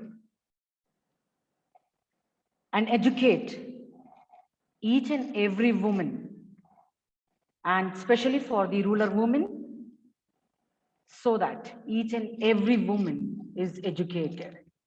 It is said that if we educate one woman, the whole family gets educated, the nation gets educated. So my dear team, my dear colleagues, let's stay united and take a pledge. Let's meet not only through this Zoom meeting, but also let us meet again to see that we educate each and every woman in this country. Thank you once again, GCF, for giving me this opportunity and this platform. Stay blessed. Thank you, Kavita. It was mind-blowing. Very nice. Thank you. And our next speaker is now Professor Lopez from Argentina. Is she there? Rachna? Mahana ma'am, she is there. Okay. Professor Lopez is the Professor of English Language and Culture, owner and director of Yes, passionate and lifelong learner. Ma'am, we are delighted to have you with us today, and I request you to unmute yourself. Yes. Floor is yours, ma'am, now. Well, hello, good morning, everybody from Argentina. For me, it's a great pleasure to be here. So thank you for being part of this platform and being here celebrating with so amazing women these days. It's a great pleasure for me to be here next to you from the other part of the world. So thank you very, very much. Well, I've been listening to all of you talking about these amazing concepts. And I truly think that we are doing a good job. But if we are in the 21st century and we are still fighting for our rights, we have not been doing enough. So I think that this is a gathering where we have so many strong women and inspirational women that after this, we have to start working from the very beginning in every single detail in our lives. So just talking about the problems, reflecting about the problems is not enough. Because if it were enough, we wouldn't be in this century fighting for women's rights. So I think that after this, we have to be responsible, to be engaged in our lives. And when I talk about in our lives, events or things, we have to take into account what we say in our house to our children, to our students, to our husbands, to our brothers, what we say and what we do. We have to pay attention to very little details because small changes are the ones that are the basis for the big changes. So if we want to make changes as women and to be respected, we have to be careful what we do. Sometimes I'm going to give you some examples, but for examples, we tend to think these colors of clothes are for women and these colors of clothes are for men. So pink for girls, blue for boys. Okay, colors are colors. Okay, gender in that. So there are tiny little details that shows equality. So if we can tell our children, our boys, our girls, these are just colors and you can use whatever colors. You are a boy and you want to wear a pink t-shirt, just do it because this is just the color. So if we want changes and is there our children's birthday, okay, do not give girls just babies toys or cooking things, okay? So they just can play with toys, with dolls. They can just cook, they can just iron, okay. Let's start giving girls and boys what they like. Boys can become amazing chefs and girls can become amazing architects. So let's start changing things from our houses, from our classes. Let's start giving messages. Whenever we speak, whenever we say something, whenever we do something, we set an example. So we have to become conscious how we are setting examples, what with our words, with our actions, what we do or what we don't do, okay? If we are at home, okay, we are all part of this family. So if we have to help to tidy beds, to clean the house, to set the table, to clean the house or whatever we have to do, we are all part of this family. It doesn't matter if you are a boy or a girl. This is our house and we are going to do it together. So we have to change things from the very beginning. I think that sometimes these changes, it's like a drop in the ocean, but the ocean wouldn't be the same without that drop. So we have to make changes from the very beginning. Sometimes we are the ones that are giving the opportunity for changes not to come. So let's start changing things. Let's give presents according to what they like. This is not a football match. We're not having a football competition. I'm Argentinian, so I have to speak about football, you know? So this is not a football match, and we are not having a competition between men and women. We are just together. We are a family. We are human beings. We are individuals. So if we start setting examples, saying you are part of this house, you are part, what? Would you like to have blocks to build a house, to build a castle for your princess, for your dolls, and you want to build something and you are a girl, that's right. You want to have cars because when you are a grown up, you are going to drive your own car. So what's the problem of giving a girl a car if she wants to? So we have to change things from the very beginning. We are saying things all the time. Behind a successful man, there is a wonderful woman. Why behind? Why do we have to be behind? So can we change these phrases that we have been repeating all our lives? Why behind? So when there is a successful man, there is next to him a successful woman. So let's start changing what we say, because we want changes, but we don't change ideas, our mindset. We keep on repeating the same things and doing the same things. So just share today.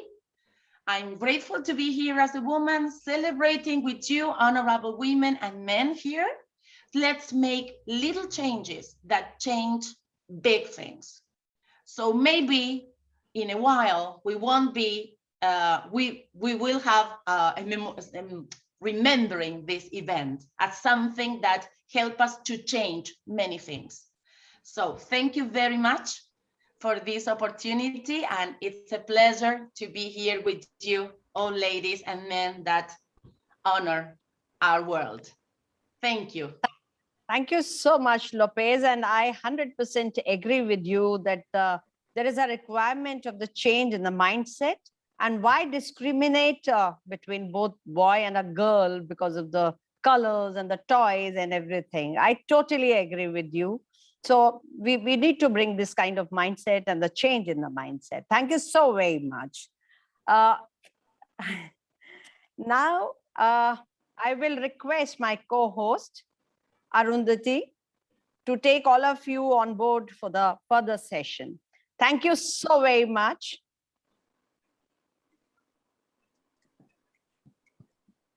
A very good evening, dear friends. Thank you, Nirmala ma'am, for handing over. That was a lovely session. Actually, we have reached halfway through. So, dear friends, we all have gathered here today to celebrate Women's Equality Day.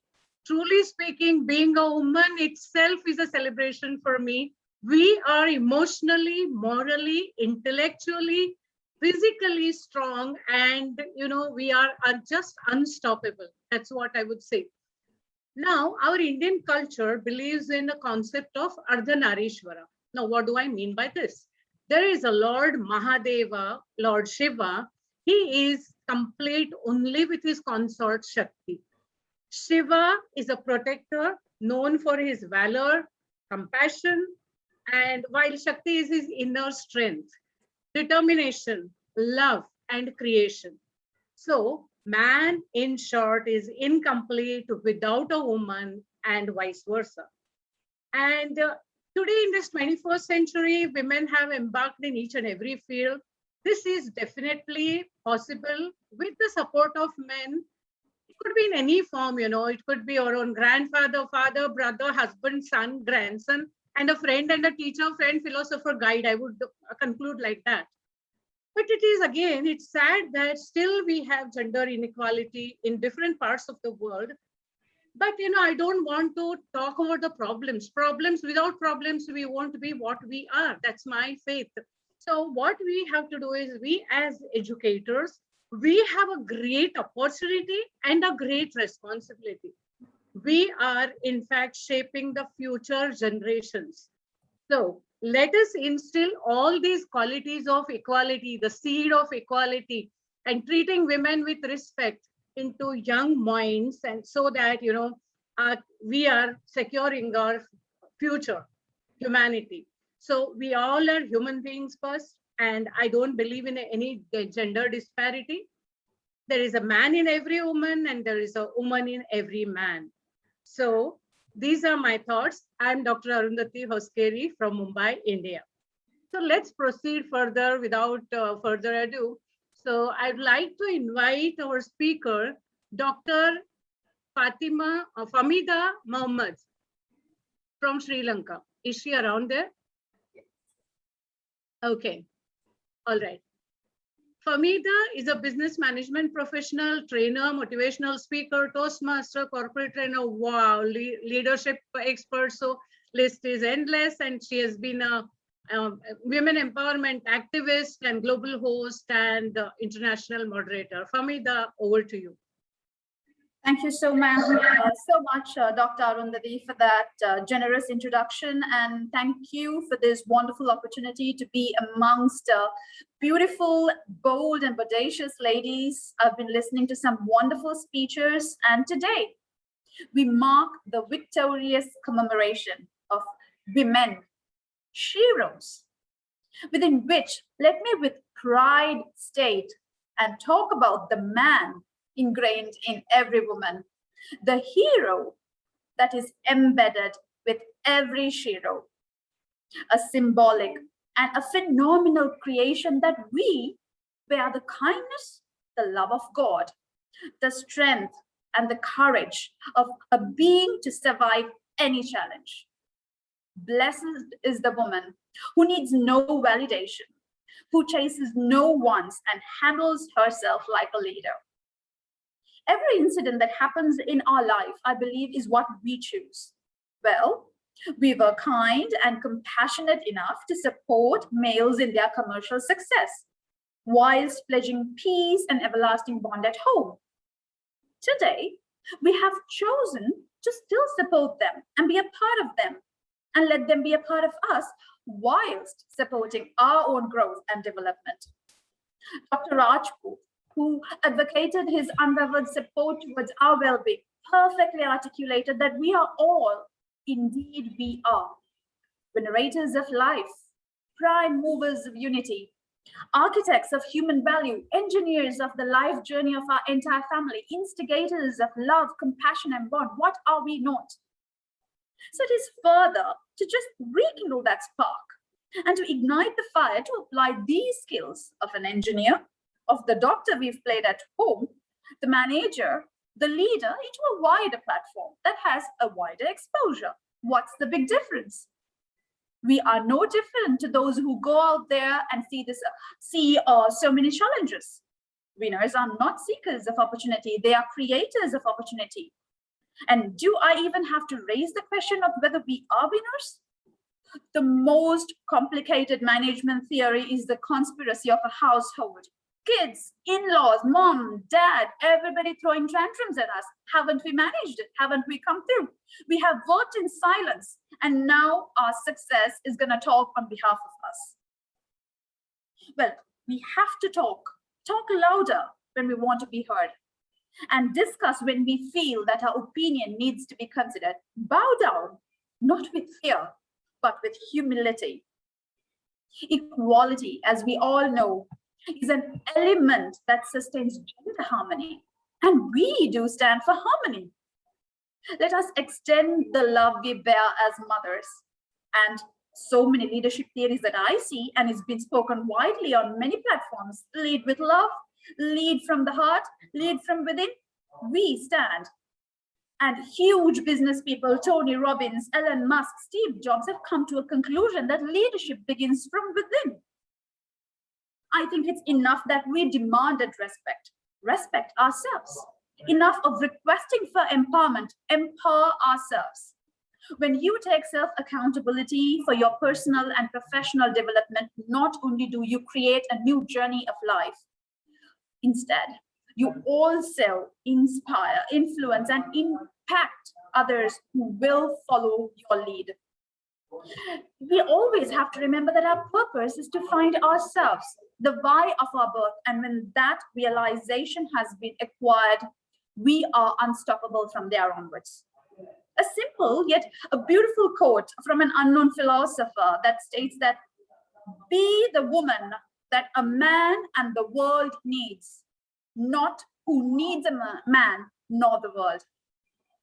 Happy Women's Equality Day, my lovely ladies. We shall rise from our light within and let the light of our families and community shine brighter, because we have it all and we can.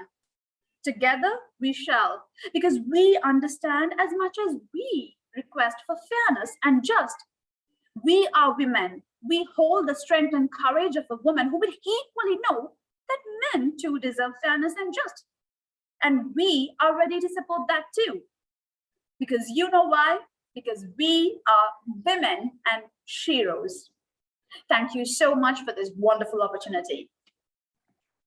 That was very, very nice. You spoke, Famita. I must say, I liked your concept of shero and hero. I will remember that. And everything what you spoke came just straight from your heart. Thank you so much for all your thoughts. Now, I would like to invite our next speaker, Ms. Ikra Akram. Is she around? Is she around? Ikra, are you around? Okay, there is no response, so let me proceed further.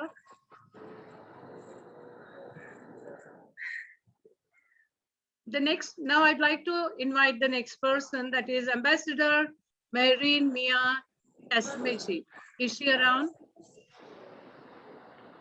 She's not there. Okay. Yeah, I'm here. Okay, you logged in. I just checked you a few minutes back. Just a second. Okay, this is Ikra, right? Yeah. Okay. Thank you so much for providing an opportunity in between the wonderful women here. We all are empowered women, and we all are the lighting. We are all are lighting the way for the women that are not empowered. They are struggling for the empowerment. So I thought that I believe that Yolanda and Lopez said the true words that the women empowerment starts from the very beginning when we are training our children. When we are training our children and giving them the training for their entire life. When we are giving them the opportunities separate for the girls and separate for the boys. When we are giving them the opportunities and we are just negotiating in between them for taking the opportunities in between the subject matters, we thought that the teaching profession is more best for the women, and the professions like the engineering, science, technology, and the architecture is more best for the men. because they have to go out and they have to work out. We are just doing these things at the very beginning level, and we have to change the mind of the people in percept to equally opportunize the women as well. So we have to change the mind of the people first. As the Nadia Hari said, that I truly believe that the men and the women are both the things that can survive together. They separately can't move in the society. If they have to move, they have to struggle in the society, they have to move together to get the successful life. To let the successful life, we thought that in Islam, Hazrat Ali Salanu said that. Yeah, anyone can. Yeah, Hazrat Imam Ali said that respectful to the women, for they are the mothers of the nation. Islam gave them the mother. Anyone is? Yeah, you continue. Ikra, you continue. Yeah. Okay. Many people thought that the Islams are negotiating in between the women, that they don't have the rights or they don't have to struggle for them. Don't call Muslim women who have created career goals or high standards modern Muslims. They are nothing modern about female empowerment in Islam. Muslim women are given an extremely high status in Islam from when it was revealed. We learn from when we are young that Khadija, the Prophet Muhammad Wasallam's wife, was so strong, beautiful, and independent woman. She took care of an entire business on her own. She rejected men who asked for her because they didn't meet her standards. She chose who she wanted to marry, and he was younger than her. So if you think that Muslim women who make decisions for themselves are following some modern visions of Islam, you are absolutely wrong. Nobody saved me. It's been this way all along. It's me who is struggling for me, who is leading me.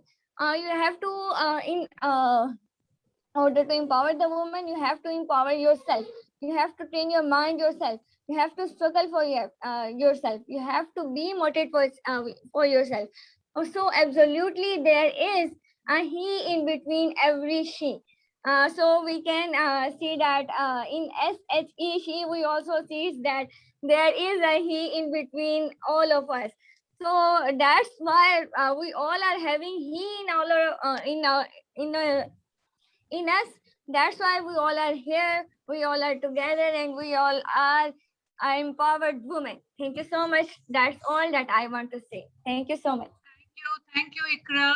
Ikra is a research scholar and a visiting lecturer from Lahore, Pakistan. All right. Thank you. I understand what your thought process. In fact, no religion in the world talks about ill-treating women. Or every religion was born to bring law and order in the society, and every religion speaks about good things about this. It's only later on how humans adapt themselves and how they take over and how the society transfers. There's so many reasons. Thank you for your thoughts. Now I'd like to call the next next speaker. I think Ambassador Marin is not there.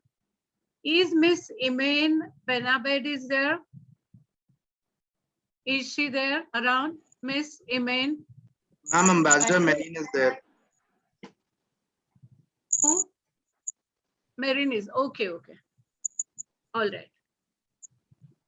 I'm glad to have Miss Ambassador Marin. Actually, she's a Global Will Ambassador for in Humanitarian GIA USA, Ambassador for Ladies of All Nations, International South Africa, Global Ambassador for Global Educators Fraternity. She's a multiple global award winner and international change leader and international motivational speaker, specialist in women and youth empowerment. Welcome, ma'am. The floor is yours. Thank you very much. Am I audible? Can you hear me properly? Yes, you are audible. So thank you to Dr. Rachna for this opportunity, and thank you to the GEF network and this amazing platform for today. I know we're discussing women equality, and it's a very rife topic, but I want to ask one question, and that is, where I'm going to stem my little discussion from, and that is, where did we get the inequality from? So if you want to talk about the women equality, the gender equality, where did the inequality of these two concepts come from? And for me personally, I think they come from stereotyping, and the stereotyping itself comes from different variations. One of them is the language, the self-language. The other is what we teach our children. It starts within the home. The other is the concept of the stereotyping of the male and the female as they're growing up. So when we have to think about how to change these different concepts, how to change the mindsets, how do we do that? Remember, we come from backgrounds, we come from different cultures, different areas, different countries, and I'm here from South Africa. Different people have different variations of what equality and inequality is. Why is it there? And for me, it's all about, it's not about the male versus the female necessarily. It's about the opportunity versus the inopportunity. Because remember, we're not trying to say that we don't like to have males around us. We are not in any way, as women, as the leaders of the women roles that we play, we're not trying to erase and eradicate the men around us, because we have to understand each one of us is placed on this space, in this universe, on our journeys for a specific purpose. If you're a male, you have got your purpose. If you are a female, then you have your purpose.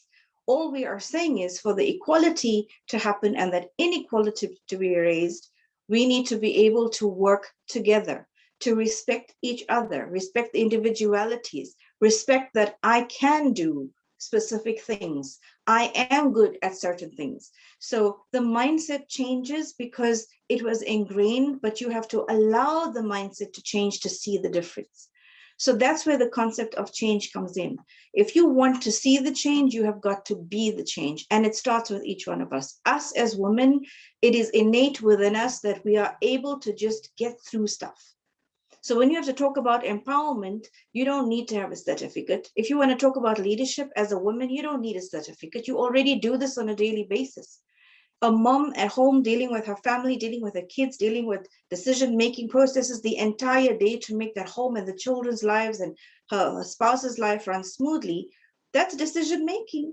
That's you doing what you have to do in your leadership capacity. This is you being an empowered you and getting through whatever you need to make sure things are getting done.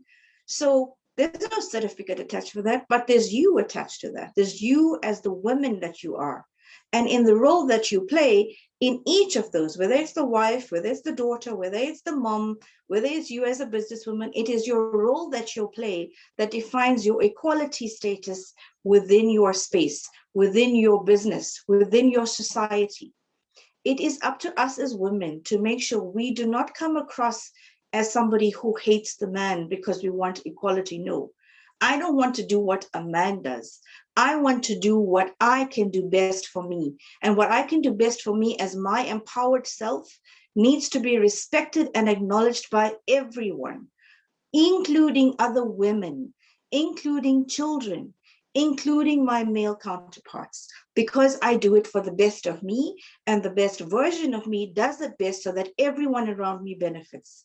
The idea of the equality of women is all about the equality of understanding, the equality of respect, the respect for individuality, the equal opportunities that have to be for us all, because each one of us are leaders, and the leaders are made not on gender base. The leader is made from your mind. The leader is made from you in your potential. And our children are the biggest potential. So we need to alter the mindset of our children. We need our boy children to understand that it is okay to be able to play with a doll. We need our girl children to understand that it is okay to play with a car. We need to teach them that it is okay to be in the same space, respect each other, and grow into who you need to be for the best version of yourself. Within, of course, basic boundaries. We need to be able to set these and know that the number one key to erasing the inequality stereotype is to grow it innately within our youth, develop them to understand and respect that everyone needs to be able to have equal opportunity for equal growth to allow for the best version of their journey to be lived, because that is a human right. Everyone has got the right to be able to be who they need to be for the best that they need to be. And this is why today is celebrated. and we celebrate us as women in the equal versions of who we are in our sisterhood. And we also need to embrace that we as women need to connect and collaborate, not compete, because our equality also is about us being equal and on par and respecting each other as women, because together our equality and our unity is going to be able to make us make the changes needed for the inequality to be erased. Thank you again for this amazing platform and this opportunity.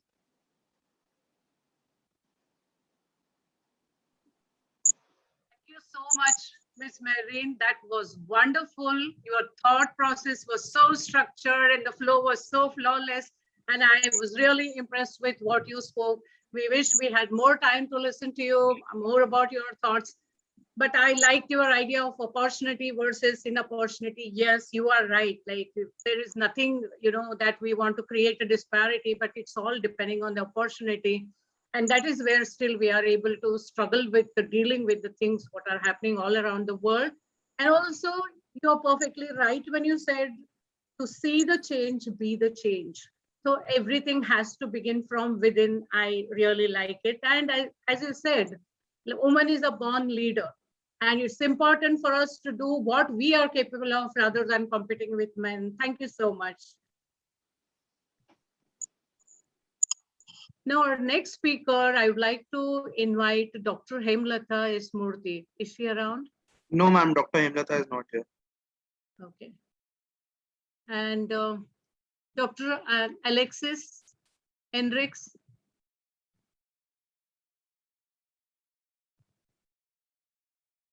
Is he around?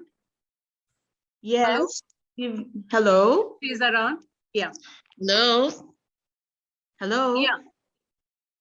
Yeah, we are able to hear you. You unmute yourself, please. Dr. Alexis and Chris Hendricks. Please introduce yourself in 2 lines and then you can express your views. Yeah.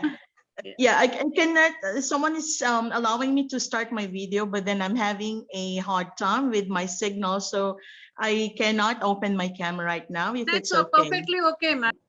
Yeah, thank you so much. So I am, excuse me, I am Dr. Alexis A. Enriquez. Thank you so much, Dr. Matmaina, my Indonesian doctor sister who is with me around. She invited me for this platform, and I see that I'm the only Filipina or the woman who came from the Philippines on this platform. So I'm an associate professor of University of Abra, right? That's in the northern part of the Philippines. And, I am a resigned, all right, college dean, okay, and with some designations before, but now I'm a plain faculty. As I was listening, actually, I was able to start this session by 6 p.m., right? I was in the dot, and I was listening very awesome views regarding women empowerment, equality. I will be bringing you something. I'll be contextualizing this based on the experience which my college, right, in the College of Teacher Education, in the institution where I belong, I will be contextualizing this based on our experience on how we advocated women empowerment on tribal women in a very, very far-flung area here in our province. So women empowerment, I think for me, is the most opportune term at this moment. And this discusses and summarizes or epitomizes all about descriptions on women, how resilient they are, especially on different hurdles or challenges that they experience on their day-to-day lives. Women who are so persistent to be heard, right, of their little voices. We know so well that sometimes in a situation, women are less heard, all right? And then women who choose to do what is right over others. And women empowerment exemplifies the truest sense of love, passion, and respect. As a member of the Academe, University of Abra, we do not only focus ourselves on instruction on research, on production. We focus also on extension. So recently, we had this extension program and we chose a group of tribal women, which we reached for about 4 to 5 hours, just so we could reach their own hometown, all right? And this extension program, which we conducted to them, was entitled, it's just very appropriate. It was called Voices of the Women. Here, we chose this group of women because first, right, because of their geography, because of their location, they are very, very far from us and very less opportunate, all right, over other groups of women, right? What else? We chose them because we really wanted to feel them that we are here despite them being far from us. So we came up with extension program that lasted for 4 Saturdays. And what did we do? We extended them expert services, delivery of simple bakery or baking, simple cookery, simple dressmaking, and also self-defense, of which all of the participants comprised women. And mind you, the oldest participant was 84 years old, and she was able to do the self-defense tactics, okay? And also trainings as pseudo teachers. Pseudo teachers because despite of their works, laborious works, doing the household chores, what else? They also go to the farms with their husbands. They also need to focus as pseudo teachers, especially that some of the children experience the homeschooling, right? They have to come up with collaboration with the modules, collaboration with the schools, collaboration with their teachers. And we in the academy help them prosper their lives. What did we do? We came up with donation of equipments for their livelihood. And also we donated a lot of materials that they could use for their simple and basic teaching skills to their own children. Okay, so women empowerment really creates womanhood, the unique entity and dignity between and among women. So that's all I could share with you right now. Thank you so much for giving me this very little opportunity. And thank you so much for listening to this simple discussion which I have given you. Thank you so much and have a wonderful good night. Naimbag nga rabi itayo amin. Thank you so much. Thank you, Dr. Alexis, for your wonderful talk. And you are really doing a great work, I must say, empowering tribal women through your extension program. World will be a better place only when we support each other and we empower each other. And great going. Now I'd like to call the next speaker for this evening, Miss Ming Yao Singh. Is she there? No, ma'am, she is not there. She is not there. All right. Then we have the next speaker,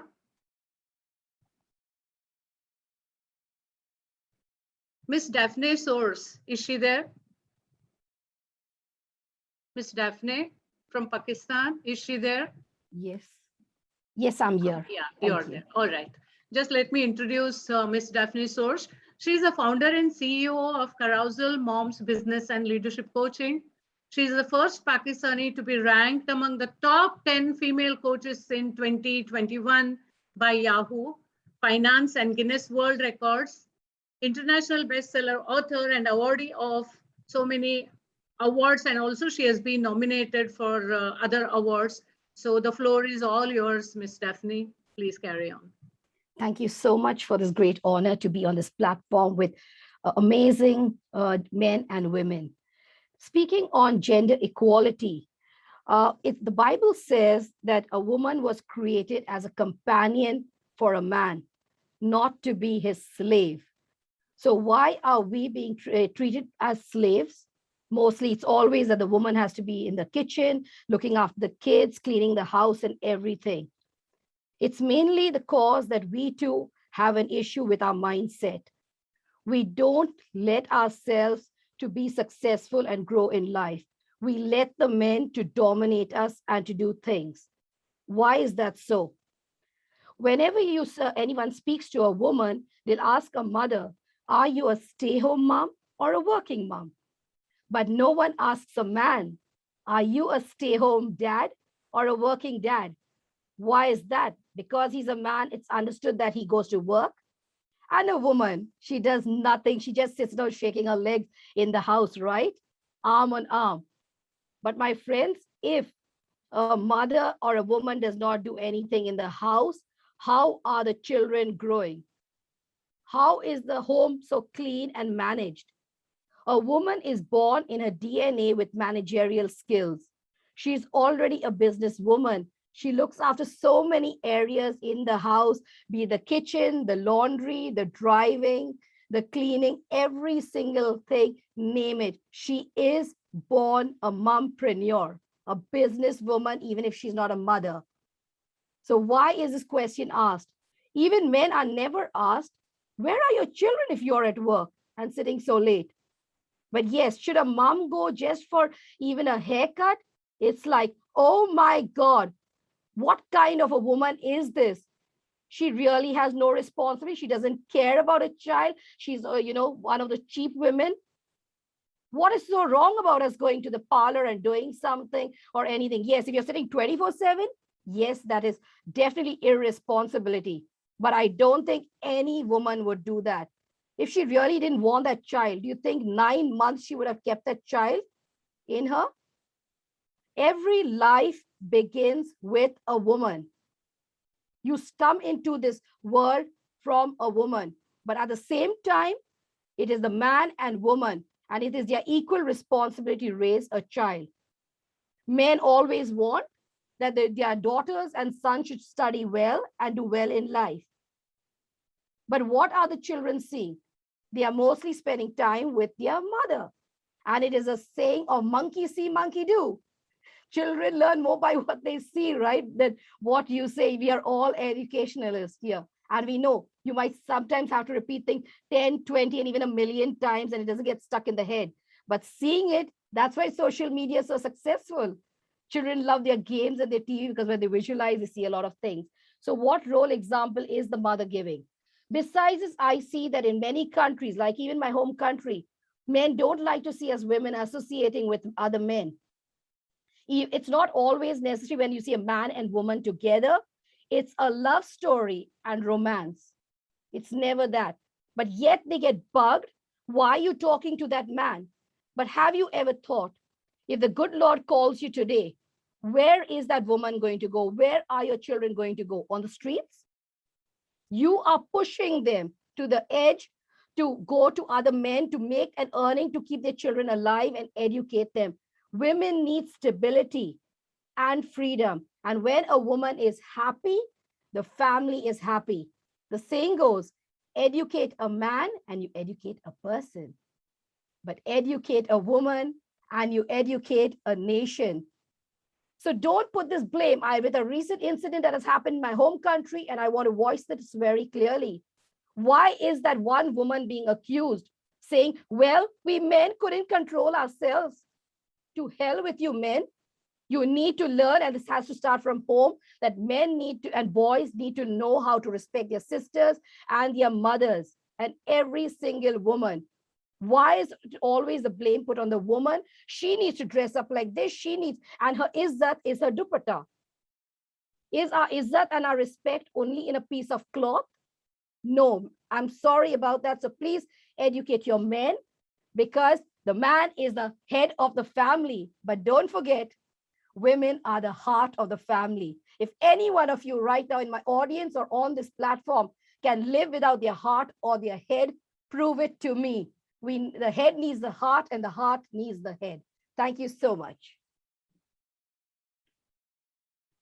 Thank you, Ms. Daphne. That was so inspirational. I agree with you. We all are born with DNA that has managerial skills. And also what you said is 100% right. Women are the hearts of the family. Thank you so much. Now, the next speaker I would like to invite is Miss Mamta Singh. Is she around? Miss Mamta Singh? Yes, ma'am. Yes, very much. Okay. Miss Mamta Singh is the founder director of Women Entrepreneur International Chamber of India, that is WEICI, registered with Ministry of Corporate Affairs, Government of India, promoting entrepreneurs and professional conducting events and workshops and webinars. And she has done a lot of work in this field, and she has also been hand-holding starting a business and award recognition and networking in different areas. So the floor is yours. You have done a lot of work. The list is endless. So because of the paucity of time, I'm not able to read, but please you speak and express your views. Thank you. Yes. Firstly, I would like to thank Rachna ji for whatever effort she has taken and brought all the women on this platform. And I take this opportunity to introduce myself and my work to one and all.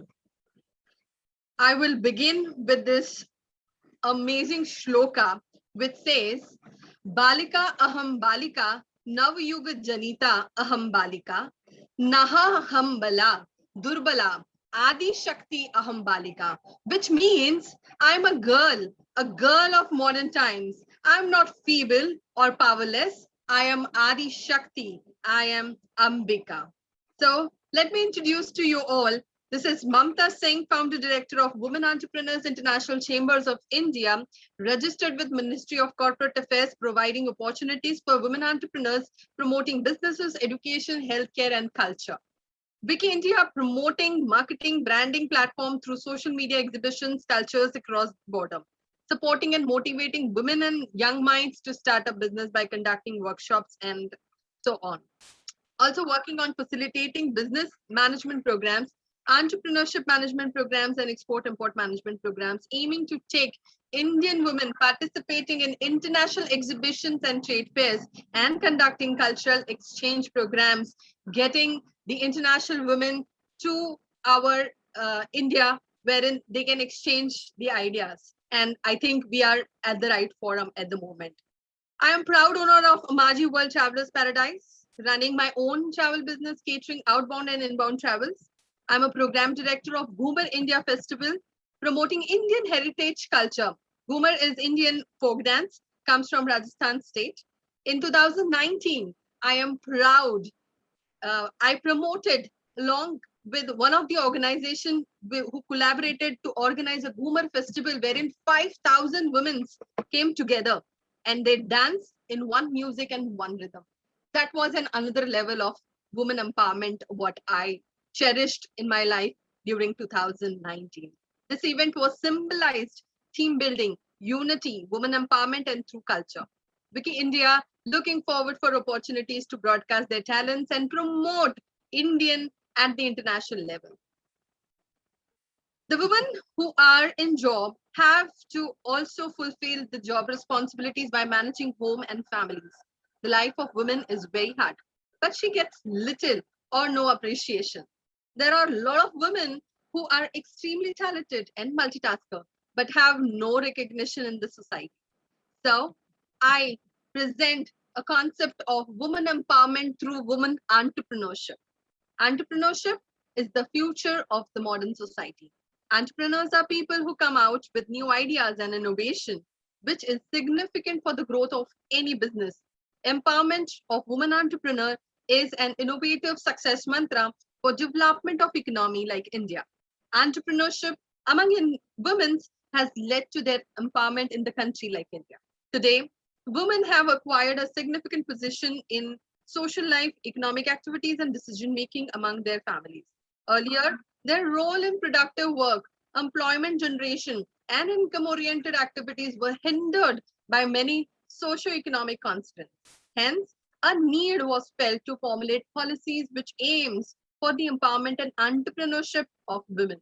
When women moves forward, the family moves, the village moves, and the nation moves. Empowering women through entrepreneurship has become an essential part of country development efforts due to economic growth, social stability, and women development. Present study is conducted to understand the role of entrepreneurship in empowering the women. For this reason, researchers have tried and analyzed the contribution by women entrepreneurs in socio-economic development of nation, and also find out the various personal and financial problems which they are facing in their business. What can be done to empower women through women entrepreneurship? I think we all have covered these things. The most important, today's subject is gender equality. One of the major hindrances in the growth and advancement of women is gender equality. This means that we treat males and females unequally, even for the same task. This is generally in the case of rural society. A male child is always encouraged by family to go to school, while the female child is told to learn household work. Domestic violence. As divorce is still a taboo in most of the countries around the world, many women are suffering from abusive marriages. As they are not empowered, they fear to stand up for their rights. If we want to empower women, then domestic violence has to be stopped at any cost. Economic independence. As females were given more poor education or no education, they are not able to get good jobs.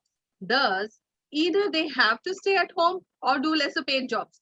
Thus, the male or always remain the breadwinner of the family. So the women hardly get economic independence. If we wish to see a nation that develops economically on the global front, then it's very important to have women empowerment. And it can be only achieved through women entrepreneurship. The actual women empowerment will come by making the women economically independent.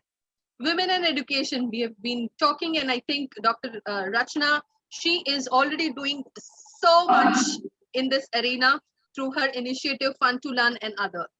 Quality education is the key to women empowerment. Slowly, with the increase in literacy level and awareness, society has started giving importance to education. Many parents today want to educate their daughter equally as their son. Many women today are scientists, lecturers, and collectors. Of course, the last but not the least, women and decision making. The women empowerment also means when the society will accept women as a decision maker for the economic and financial decisions of the family. We shall encourage women from all the sections of society to make their own decisions. They need not to take permission from men. Conclusion, what I want to, state across the conference today, the government and several NGOs like us, different institutes, are making efforts to empower women by creating awareness. The government is running large number of projects for education and skill development of women so that can get economic independence. Thinking of society is also changing slowly. More and more number of women are getting quality education. But the true meaning of women empowerment will be achieved when gender inequality will be eliminated. We need to give equal opportunities to women for equal pay, equal respect as equal to men. We look forward such nations. And to end this, I would just again like to quote one of the Sanskrit mantra which says, Yatra naryastu pujyante ramante mantre devata, which means where women are worshipped, there the gods rejoice. Though not directly about empowerment, it is very relevant because it goes on to say, wherever they are not, everything you do is fruitless. So with that, I end up my part of the today's discussion, and I again thank you, the organizer, Dr. Arundhati, for such lovely moderating, and Dr. Rachna for bringing all the fantastic women around the globe here on one platform. Thank you so much. Thank you so much, and namaste. Thank you, Ms. Mamta. It was really inspirational. And I wish more and more young women like you come into this field and empower each other. What you said is really true. Our culture always believes in yatra naryastu pujante ramante tatra devataha. Yatra statura pujante tatra eva vifala falaha. So everything is in vain. So that was so beautiful, and thank you for your inspirational words. Thank you so much. Namaste. Yeah. Now we proceed with our next speaker, Miss Verdana Sarek, Croatia. Is she around? No, ma'am, she's not there. She's not there. And the next speaker is Miss Tita Queeism. Are you there? Yes, I'm here. Can you? Okay. Yeah.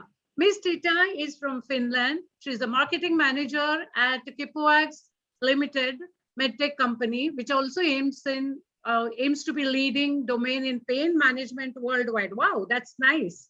She's an author and a speaker, and she has written a book called as Book of internationally awarded Book for Peace for Culture and Life Award as a founder of Happy Ambassador Concept for Kids. Wow, that is so fantastic to have you on this meeting today. So please, share your thoughts with us. All over to you. Thank you so much. And greetings from Stockholm, from Sweden. I'm here on a business trip, traveling at the moment. And actually, they are waiting for me to attend really important meeting on this moment. So I will share my thoughts, and I'm so happy to be here today. It's a fantastic day, and I wish all the women happy Women's Equality Day. And we all deserve that. We all deserve equality. We all deserve our rights, our human rights as a woman. And I'm from Finland, but anyway, I have had many struggles in my life. I have given my face and voice for the victims of violence, especially for women. I know how the life is when you are a victim of violence, and all the life struggles, they can put you down. And it's really important to find this strength inside you to make every day count, to make, when you don't have a power inside you, you can make the next hour to be better for you. And step by step, you are creating better future for yourself. And I encourage every woman to take care of themselves, especially health, mental health and physical health, because this is the base for everything, our own health. And this is not selfish. This is the best what you can do for yourself, for your loved ones, when you are feeling good, when you are healthy yourself. And what comes to physical and mental health, I believe mental health is really important as we talk about equality. So it's not enough that there is equality in the world, but we as a woman, as an independent woman, in each individual, we need to demand that. So whether it's at home and school, in between the friends or working societies, so we shouldn't let us to be treated badly. And we should raise our voice. We should have courage to speak. And when we have this courage, which means you also need to have self-confidence to talk, to express yourself. And these are your rights, but it's like a puzzle. It's really important to have these pieces which you can build and which you have already, but to have the strength and capacity to show your best and do your best in different situations. Because equality, it's really needed in still in today's world, in every single country. We face this imbalance, but I believe, yes, we do need to demand that as well. And I hope each woman, you have courage and strength inside you to follow your dreams, to follow your passions, whatever they are, because you can achieve what you decide. And I believe the whole life is lifelong learning every day. I have been voiceless now I have a voice, which I'm so grateful for, to talk in this historical event also, and to represent all the women, like all we do. And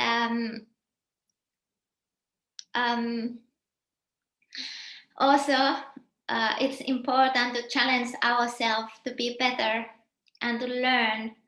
And I have been, as I am victim of violence, I have been living a long time inside the walls. So I want to encourage each woman with my greetings from Stockholm. I'm on a work trip, and you can do the same. You can come from your struggles and win your struggles and be happy. And thank you so much for this opportunity to talk, and I hope I can inspire many women around the world to overcome their struggles, and most important, to have self-confidence that you have, each one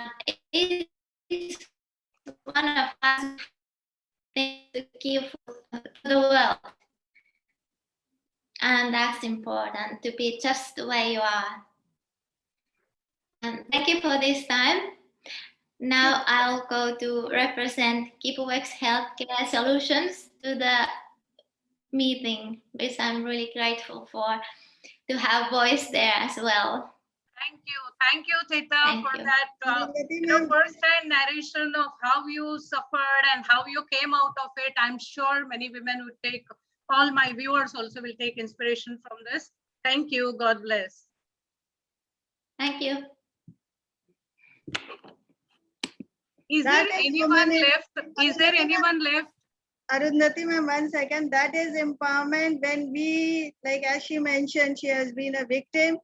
So when we can come out of it, we are already empowered. We just don't need any type of empowerment. Yes. We just need to realize it. Yes, yes. Each one of us just need to realize it, and she's being the voice. Let us all today, around 61 of us have joined our. So let 61 be the voice of women who can't raise their voice and they are the victims. Let each one of us at least take a pledge that at least 10 from our end, we will be the voice of tens and then hundreds and then millions. So I take a pledge. How many of you are with me? Yes, I'm with you. Yes, ma'am. So sorry for interruption, Okay. but I No, couldn't not stop at all. by hearing her. It's really like, Yes. yes. Now, ma'am, Arundhati ma'am. Everybody is finished, or anyone is left? I think I have concluded the list, but anyone joined in late or technical glitch? Nobody, right? I think Archana Jain is raising her hand. Yes. She is also one of the empowered women.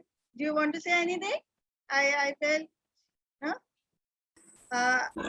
No, she's thanks, taking the Rachna. pledge with you. Okay.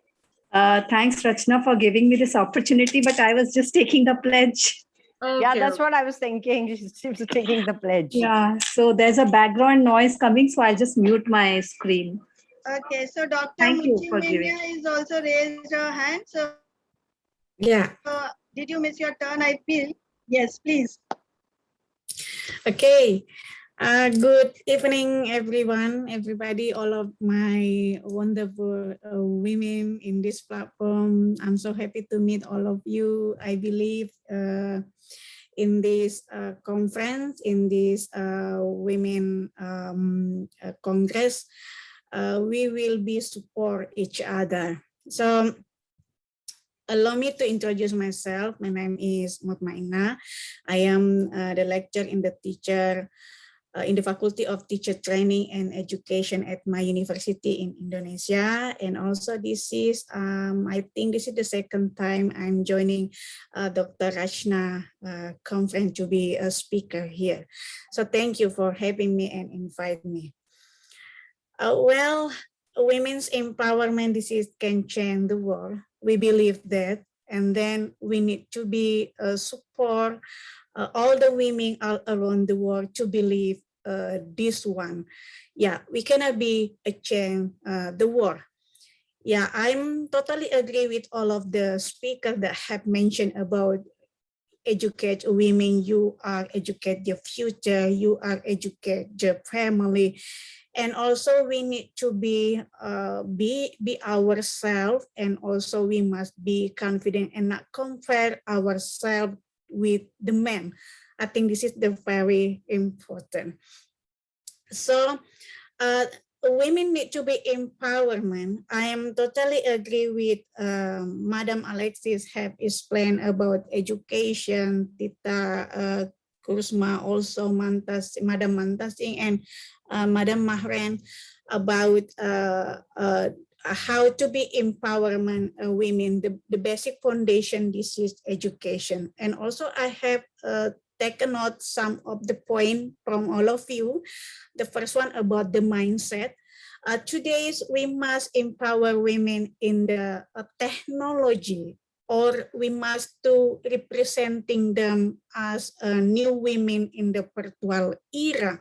This is the important about diversity in technology or industry technology, because you know today's our challenge as a women, we must have a 21st century skill. We must have communication, collaboration, critical thinking, and to be creative, and also to support us to be more equality. And then this is for the gender equality and the feminism landscape. We understanding about this one, about the first one about the mindset and education.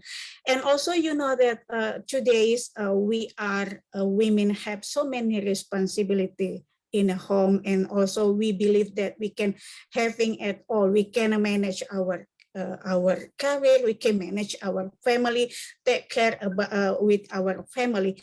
And this is need a good mental health. Yeah, mental health. And also we need to be have support and motivation from our society, our environment, and also to unlock the patriarchy system. This is the patriarchy system, like in Indonesia, still mostly our society still believe about this patriarchy system. The man is the top, the man is the superior from the women. I think we must unlock this patriarchy system.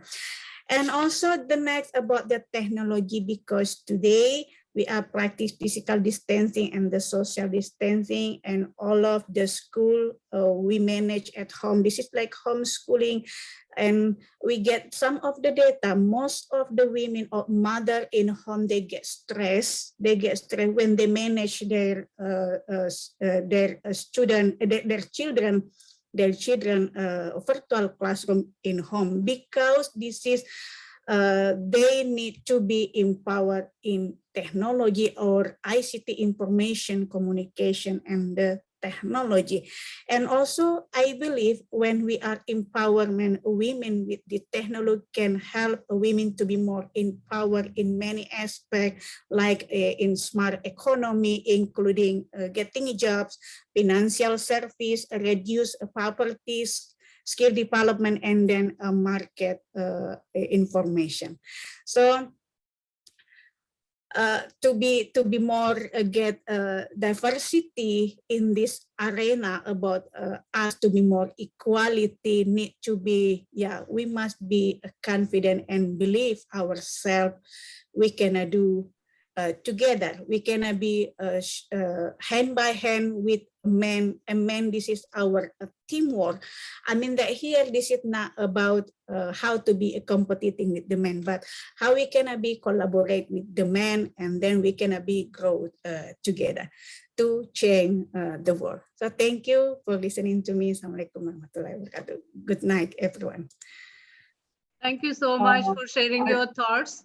Now, may I call Miss Archana Jain? She just flashed for 1 second and went away. I know she has been working a lot in this sector. Miss Archana Jain, would you like to share your views? Definitely. Thank you so much, ma'am. Yeah, please. First of all, a very good evening to all of you. And I'm sure for some it is morning, so good morning to you. And I would like to first congratulate Nirmal Mahana ma'am and Arundhati ma'am, you for being a spectacular host. You all have been lovely, and I've enjoyed listening. Thank you. Thank you. Thank you. Thank you. And I've enjoyed listening to each one of you. I'm taking photographs and videos because I'm loving it. I'm feeling so inspired. So today on this platform, instead of talking about myself, I would like to talk about Rachna. For those who don't know, I'm Rachna's elder sister. So I am just a year elder to her, but the kind of respect she gives me, it's like enormous. So I'm feeling so nice and happy to be here. So I just want to share a few things since we are talking about equality and women empowerment. So I have seen my sister. She used to be like a baby, a rabbit, always behind my shadow. So being the elder, I was always the one who was always in limelight and all that, and all the things were done by her. And Rachna, don't cry. I really want to speak. You will make me weak if you cry.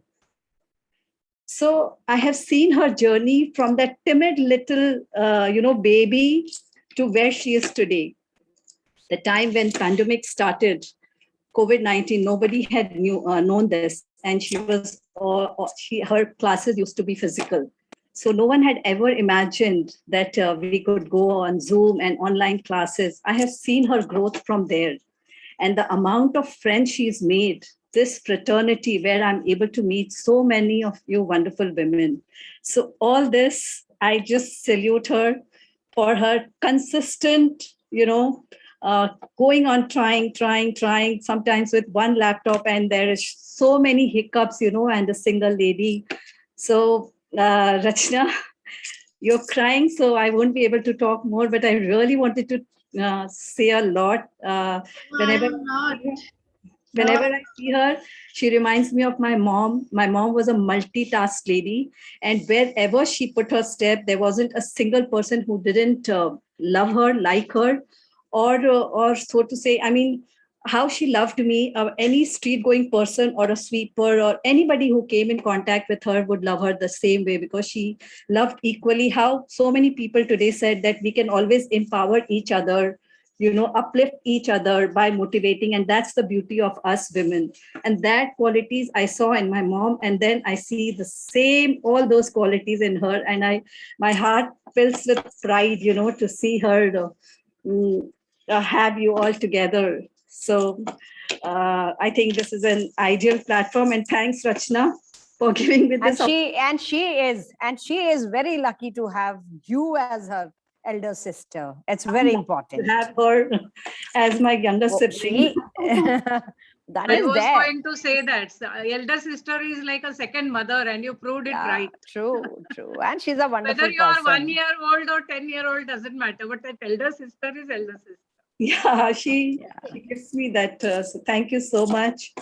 And wonderful to be with you today. Thank you. All right. So this has been an amazing experience listening to all the wonderful women on this platform. So it's now time for us to conclude the event. I will be doing a formal thanks, but I would like to really, Arundhati ma'am, I think few have joined who missed it, so you can just announce once again if anybody has missed out and is there. All right. I thought, Archana was the last one. I just saw right now 2 of them have logged in. So okay, any of the speakers who were not able to join earlier, are you there? So please, raise your hands and unmute yourself and then speak. Is there anybody? Can I? Yes. Yes. Can I speak? Who is this? This is Nadezhda Ivanova from Russia. Okay, sure. Please. Yes, because I didn't get the link in time and I was late. Sorry. Just introduce yourself in about 2 lines and then speak for next 3 minutes. Yes. So dear friends, dear participants, I am an English teacher from Russia. I live in the city of Krasnoyarsk in the Asian part of Russia. I'm 37 years at school, And from the point of view of today's talk, celebrating women's equity, I should say I had lots of opportunities to develop my personally, professionally during my lifetime, during my work experience. And if you allow me, I would like to share some words about some facts, maybe some statistics on gender equality, on women equality in Russia, if you allow me. Just very brief. So according to Constitution, Article 19 of Russian Federation Constitution proclaims that all people are equal against law and in court, and men and women have equal rights and freedoms and opportunities. Then I should say that there are different statistics to observe gender equality around the world. For example, the World Economic Forum proclaims the Global Gender Gap Index annually, and in 2020, Russia took the 81st place. So today I took some time to go into figures, because Indian students often interview me on the issues of gender equality, and I was surprised that though I feel quite equal, still my country takes not the first place, not the top places in gender equality. So there is another index by the United Nations, and according to that index, last year, Russia took the 51st place in gender equality. That means for me that we have still much to be done to make women equal to men. And I want to just focus on some positive developments in gender equality in Russia. So women constitute 70 to 78% of government and legislation offices. So lots of women have the right, have the opportunity to work in governmental offices, in the Duma, in the parliament, and women also are free to demand divorce when they have issues in the family. And one of the examples of Russian women equality is Valentina Tereshkova. She is over 70 years old. She was the first woman cosmonaut. She was the first woman to go into space, and she has been working in the parliament of Russia for many years. And she is quite a successful deputy. But still, there are some negative trends in gender issues in Russia. For example, 47% of women are unemployed against 53% of men. And women's salary is 27% less than men's salary. I guess this is one of the most important issues. And besides, lots of debate was in Russia this spring when they were discussing the new law against home violence. And they say that, so there are lots of arguments. And according to the new law, when it is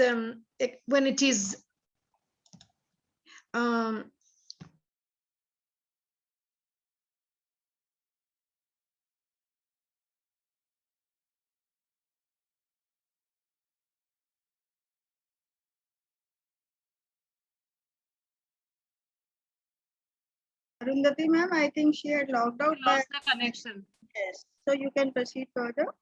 Yeah. All right. So it's my honor to propose the vote of thanks for concluding today's event. Thank you, Dr. Rajput, for gracing this occasion as our chief guest. And gratitude to our special guest, Her Royal Highness Queen Nadia Harir. I thank all the educator speakers for expressing their time, for their views on women equality. And I thank our organizing team members, Ms. Rachna Bhimrajika, Ms. Nirmala Mana, Dr. Suchitra Bhattacharya, Dr. Sunila Joy Chavan, and Ms. Pratibha Mishra. The last three are there on the other Zoom platform. last but not the least, our technical team who have been working hard at the back end to make today's event successful deserves a real big hand. And thank you, Mr. George, Mr. Aditya, Mr. Ritesh Gupta, and Mr. Vanshaj. And a precious bunch of thanks and a large-hearted hug to none other than our own Rachna Bhimrajika. You rock, Rachna, as usual. Thank you so much for being here. And I can see Vinny, but can you just rename? Have you spoken? Firstly, I will give an opportunity to Agnes Fortune from Canon. She finally could join us. So yes, although common vote of thanks, but we are still here. So please. Okay. Hello. How are you? We are all good. Please proceed and introduce yourself and express your views. Okay. Okay. Nice to be here. This is a very interesting topic. It's a contribution because we work with girls. We work with a lot of, my name is Agnes Fortune Cannon. I am the ambassador of Yes You Can, YYC International for Women Welfare of Africa. So we do a lot of networking. We run 2 orphanages in Africa, one in Ghana and one in Liberia. So we deal with issues like helping the young women define their roles in society, helping them that they cannot go to school. We help them to get in school and do what they need to do. So this topic was very important, equality for women. I have a little story. When I was little, I have 4 brothers, and they were always telling me, you can't do what we do because you're a woman. They climb tree, I climb tree. They run, I run. Everything they did, I did it.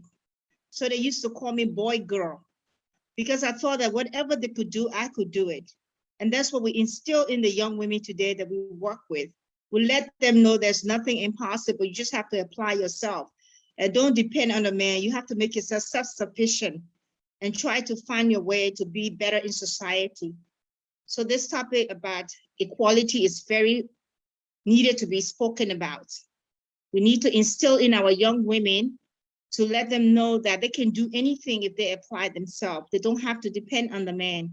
The society looks down on that, but we have to keep pushing them and let them know that they can do it, So I've learned that from an early age, that whatever they do, we can do it.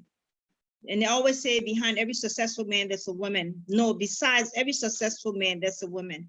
Because we take care of all that they forget. We do everything with the kids and we do everything else. So I'm happy to be part of this platform, and I hope that we all learn. I learned a lot today, and I want to thank Honorable Ambassador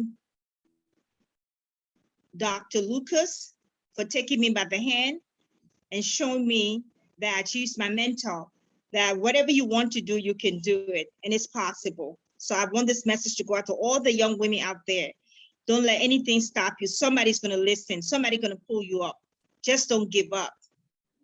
And I just want to say thank you for the audience, and God bless. Thank you. Thank you for your inspiring talk. Thank you so much. Okay, thank you. I've been here since 9 o'clock. Yeah. Thank you so much. Rachna, we are done. Okay. I think Ming Yao ma'am from Taiwan, I think she has, Rachna's come. Okay, sorry. Yeah. Okay. Yeah, she can unmute and introduce yourself in 1 or 2 lines and then speak for next 3 minutes, please. Hello. May I share my screen? I'm Winnie. I'm an educator from Taiwan. Yeah, you can. You are audible. Please go ahead. Okay. I want to share. Screen sharing is not allowed. You can share your perspective. Screen sharing is not allowed, ma'am. Okay. Yeah, thank you so much. I'm the teacher from Taiwan. So thank you so much for offering me the opportunity to stand in line with so many great women like you. So I think for talking about women equality, it comes a long way. I grew up in a very, in good environment. My family, we have many daughter, girls. But my father, I think family is really important to support women equality. So as a parent, as a mother, so I also pass on this concept to my my children. And more lucky, I'm the educator. So I want to share that something I can do in my school. So there is a beautiful image that we call tango. So I think from all the great speech that I learned, how can we dance tango, tango beautifully? It takes two. So I think for talking about women equality, they are more than two. So I think it's a kind of a balance about the scale. So we need focus on gender equality, education equality, and also the most important thing, I think we should educate young women, female, have awareness and empower their self-confidence. So I'm going to share that as an educator, what I can do from my school. So as an educator, I think I totally agree. And I think this enlightenment that starts from young age, early childhood. I'm a primary school teacher. So after this awakening speech, I think definitely we can, or I can do something from my school. So I will start like a gender equality, build every gender self-confidence. And also, I think the gender equality, we need to overcome gender stereotype. So there is a storybook we call William is a boy. He can also play doll, for female, a girl, you can also be a soldier or astronaut. So, and in my school, I also teach, I would like to ask questions talking about the history. History is men's history, but definitely we can focus on her history. For example, we can ask our student that who is the first female pilot? It's not definitely the brother, Wright brothers. So there is a female like Amelia and her in the history. So she was the first pilot in the sky. And also, who is the female astronaut? Definitely not, Armstrong. So I think there are something I can do. I think after today's talk, definitely I can start, doing this empower gender equality in my school. So I think the most important, there are some points I want to mention that don't emphasize accomplishment over physical attributes. So, and also we let the kids choose their own color based on personal preference. So no stereotype. Boys should like a blue, men should like a pink. I think boy also can like a pink or red. And also I would like that young woman to excel in science and math subject. So that's why we call that encouragement knowledgeable STEM. Yeah, that's like some great speaker already share. And also I want expect boy and girl share housework equally. So no matter at school or at home. And also I want to build all female or boy and girl self-esteem based on who you are as a person. So I think that's a pity that most of the female young women suffer from, struggling with their body. So they are ashamed about their body shame. So I think definitely we should build this self-confidence in them. And the last thing, I would like that all the women or boys and girls will be brave and courageous to speak out against gender bias. And then like a dancing tango, we can dance tango beautifully. So because how to dance tango, it takes two. So I think like all the greatest speaker you share, they all comes, mutual respect and mutual cooperation together. Thank you so much. That's all from me from Taiwan, a teacher from Taiwan. And thank you for the wonderful platform. Thank you. Thank you. That was really, really good to hear. But one thing, like the purpose of today's thing, what I observed is all of us educators, whether we are in India or any country, any nook and corner of the world, we are all basically teachers at heart and educators for a cause. And every one of us conquered in our thoughts in self-empowerment and believing in yourself and, nurturing the young minds and, stop thinking about, competition. You compete with your own self. So that is something really, really awesome. That is my takeaway today, that we all may be different in our country or in our really whatever kind of religions we profess, wherever we stay, whatever may be our habits, but we all, when it comes to education, we are so much alike. Thank you all, wonderful ladies. Thank you. I learned a lot from each one of you. Have a good evening, good day, whatever. Rachna, are you there? Bye.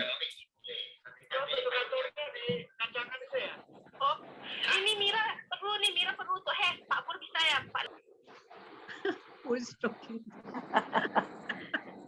Rachna, are you there? I think ma'am has gone to the next meeting. Yeah, possible, possible.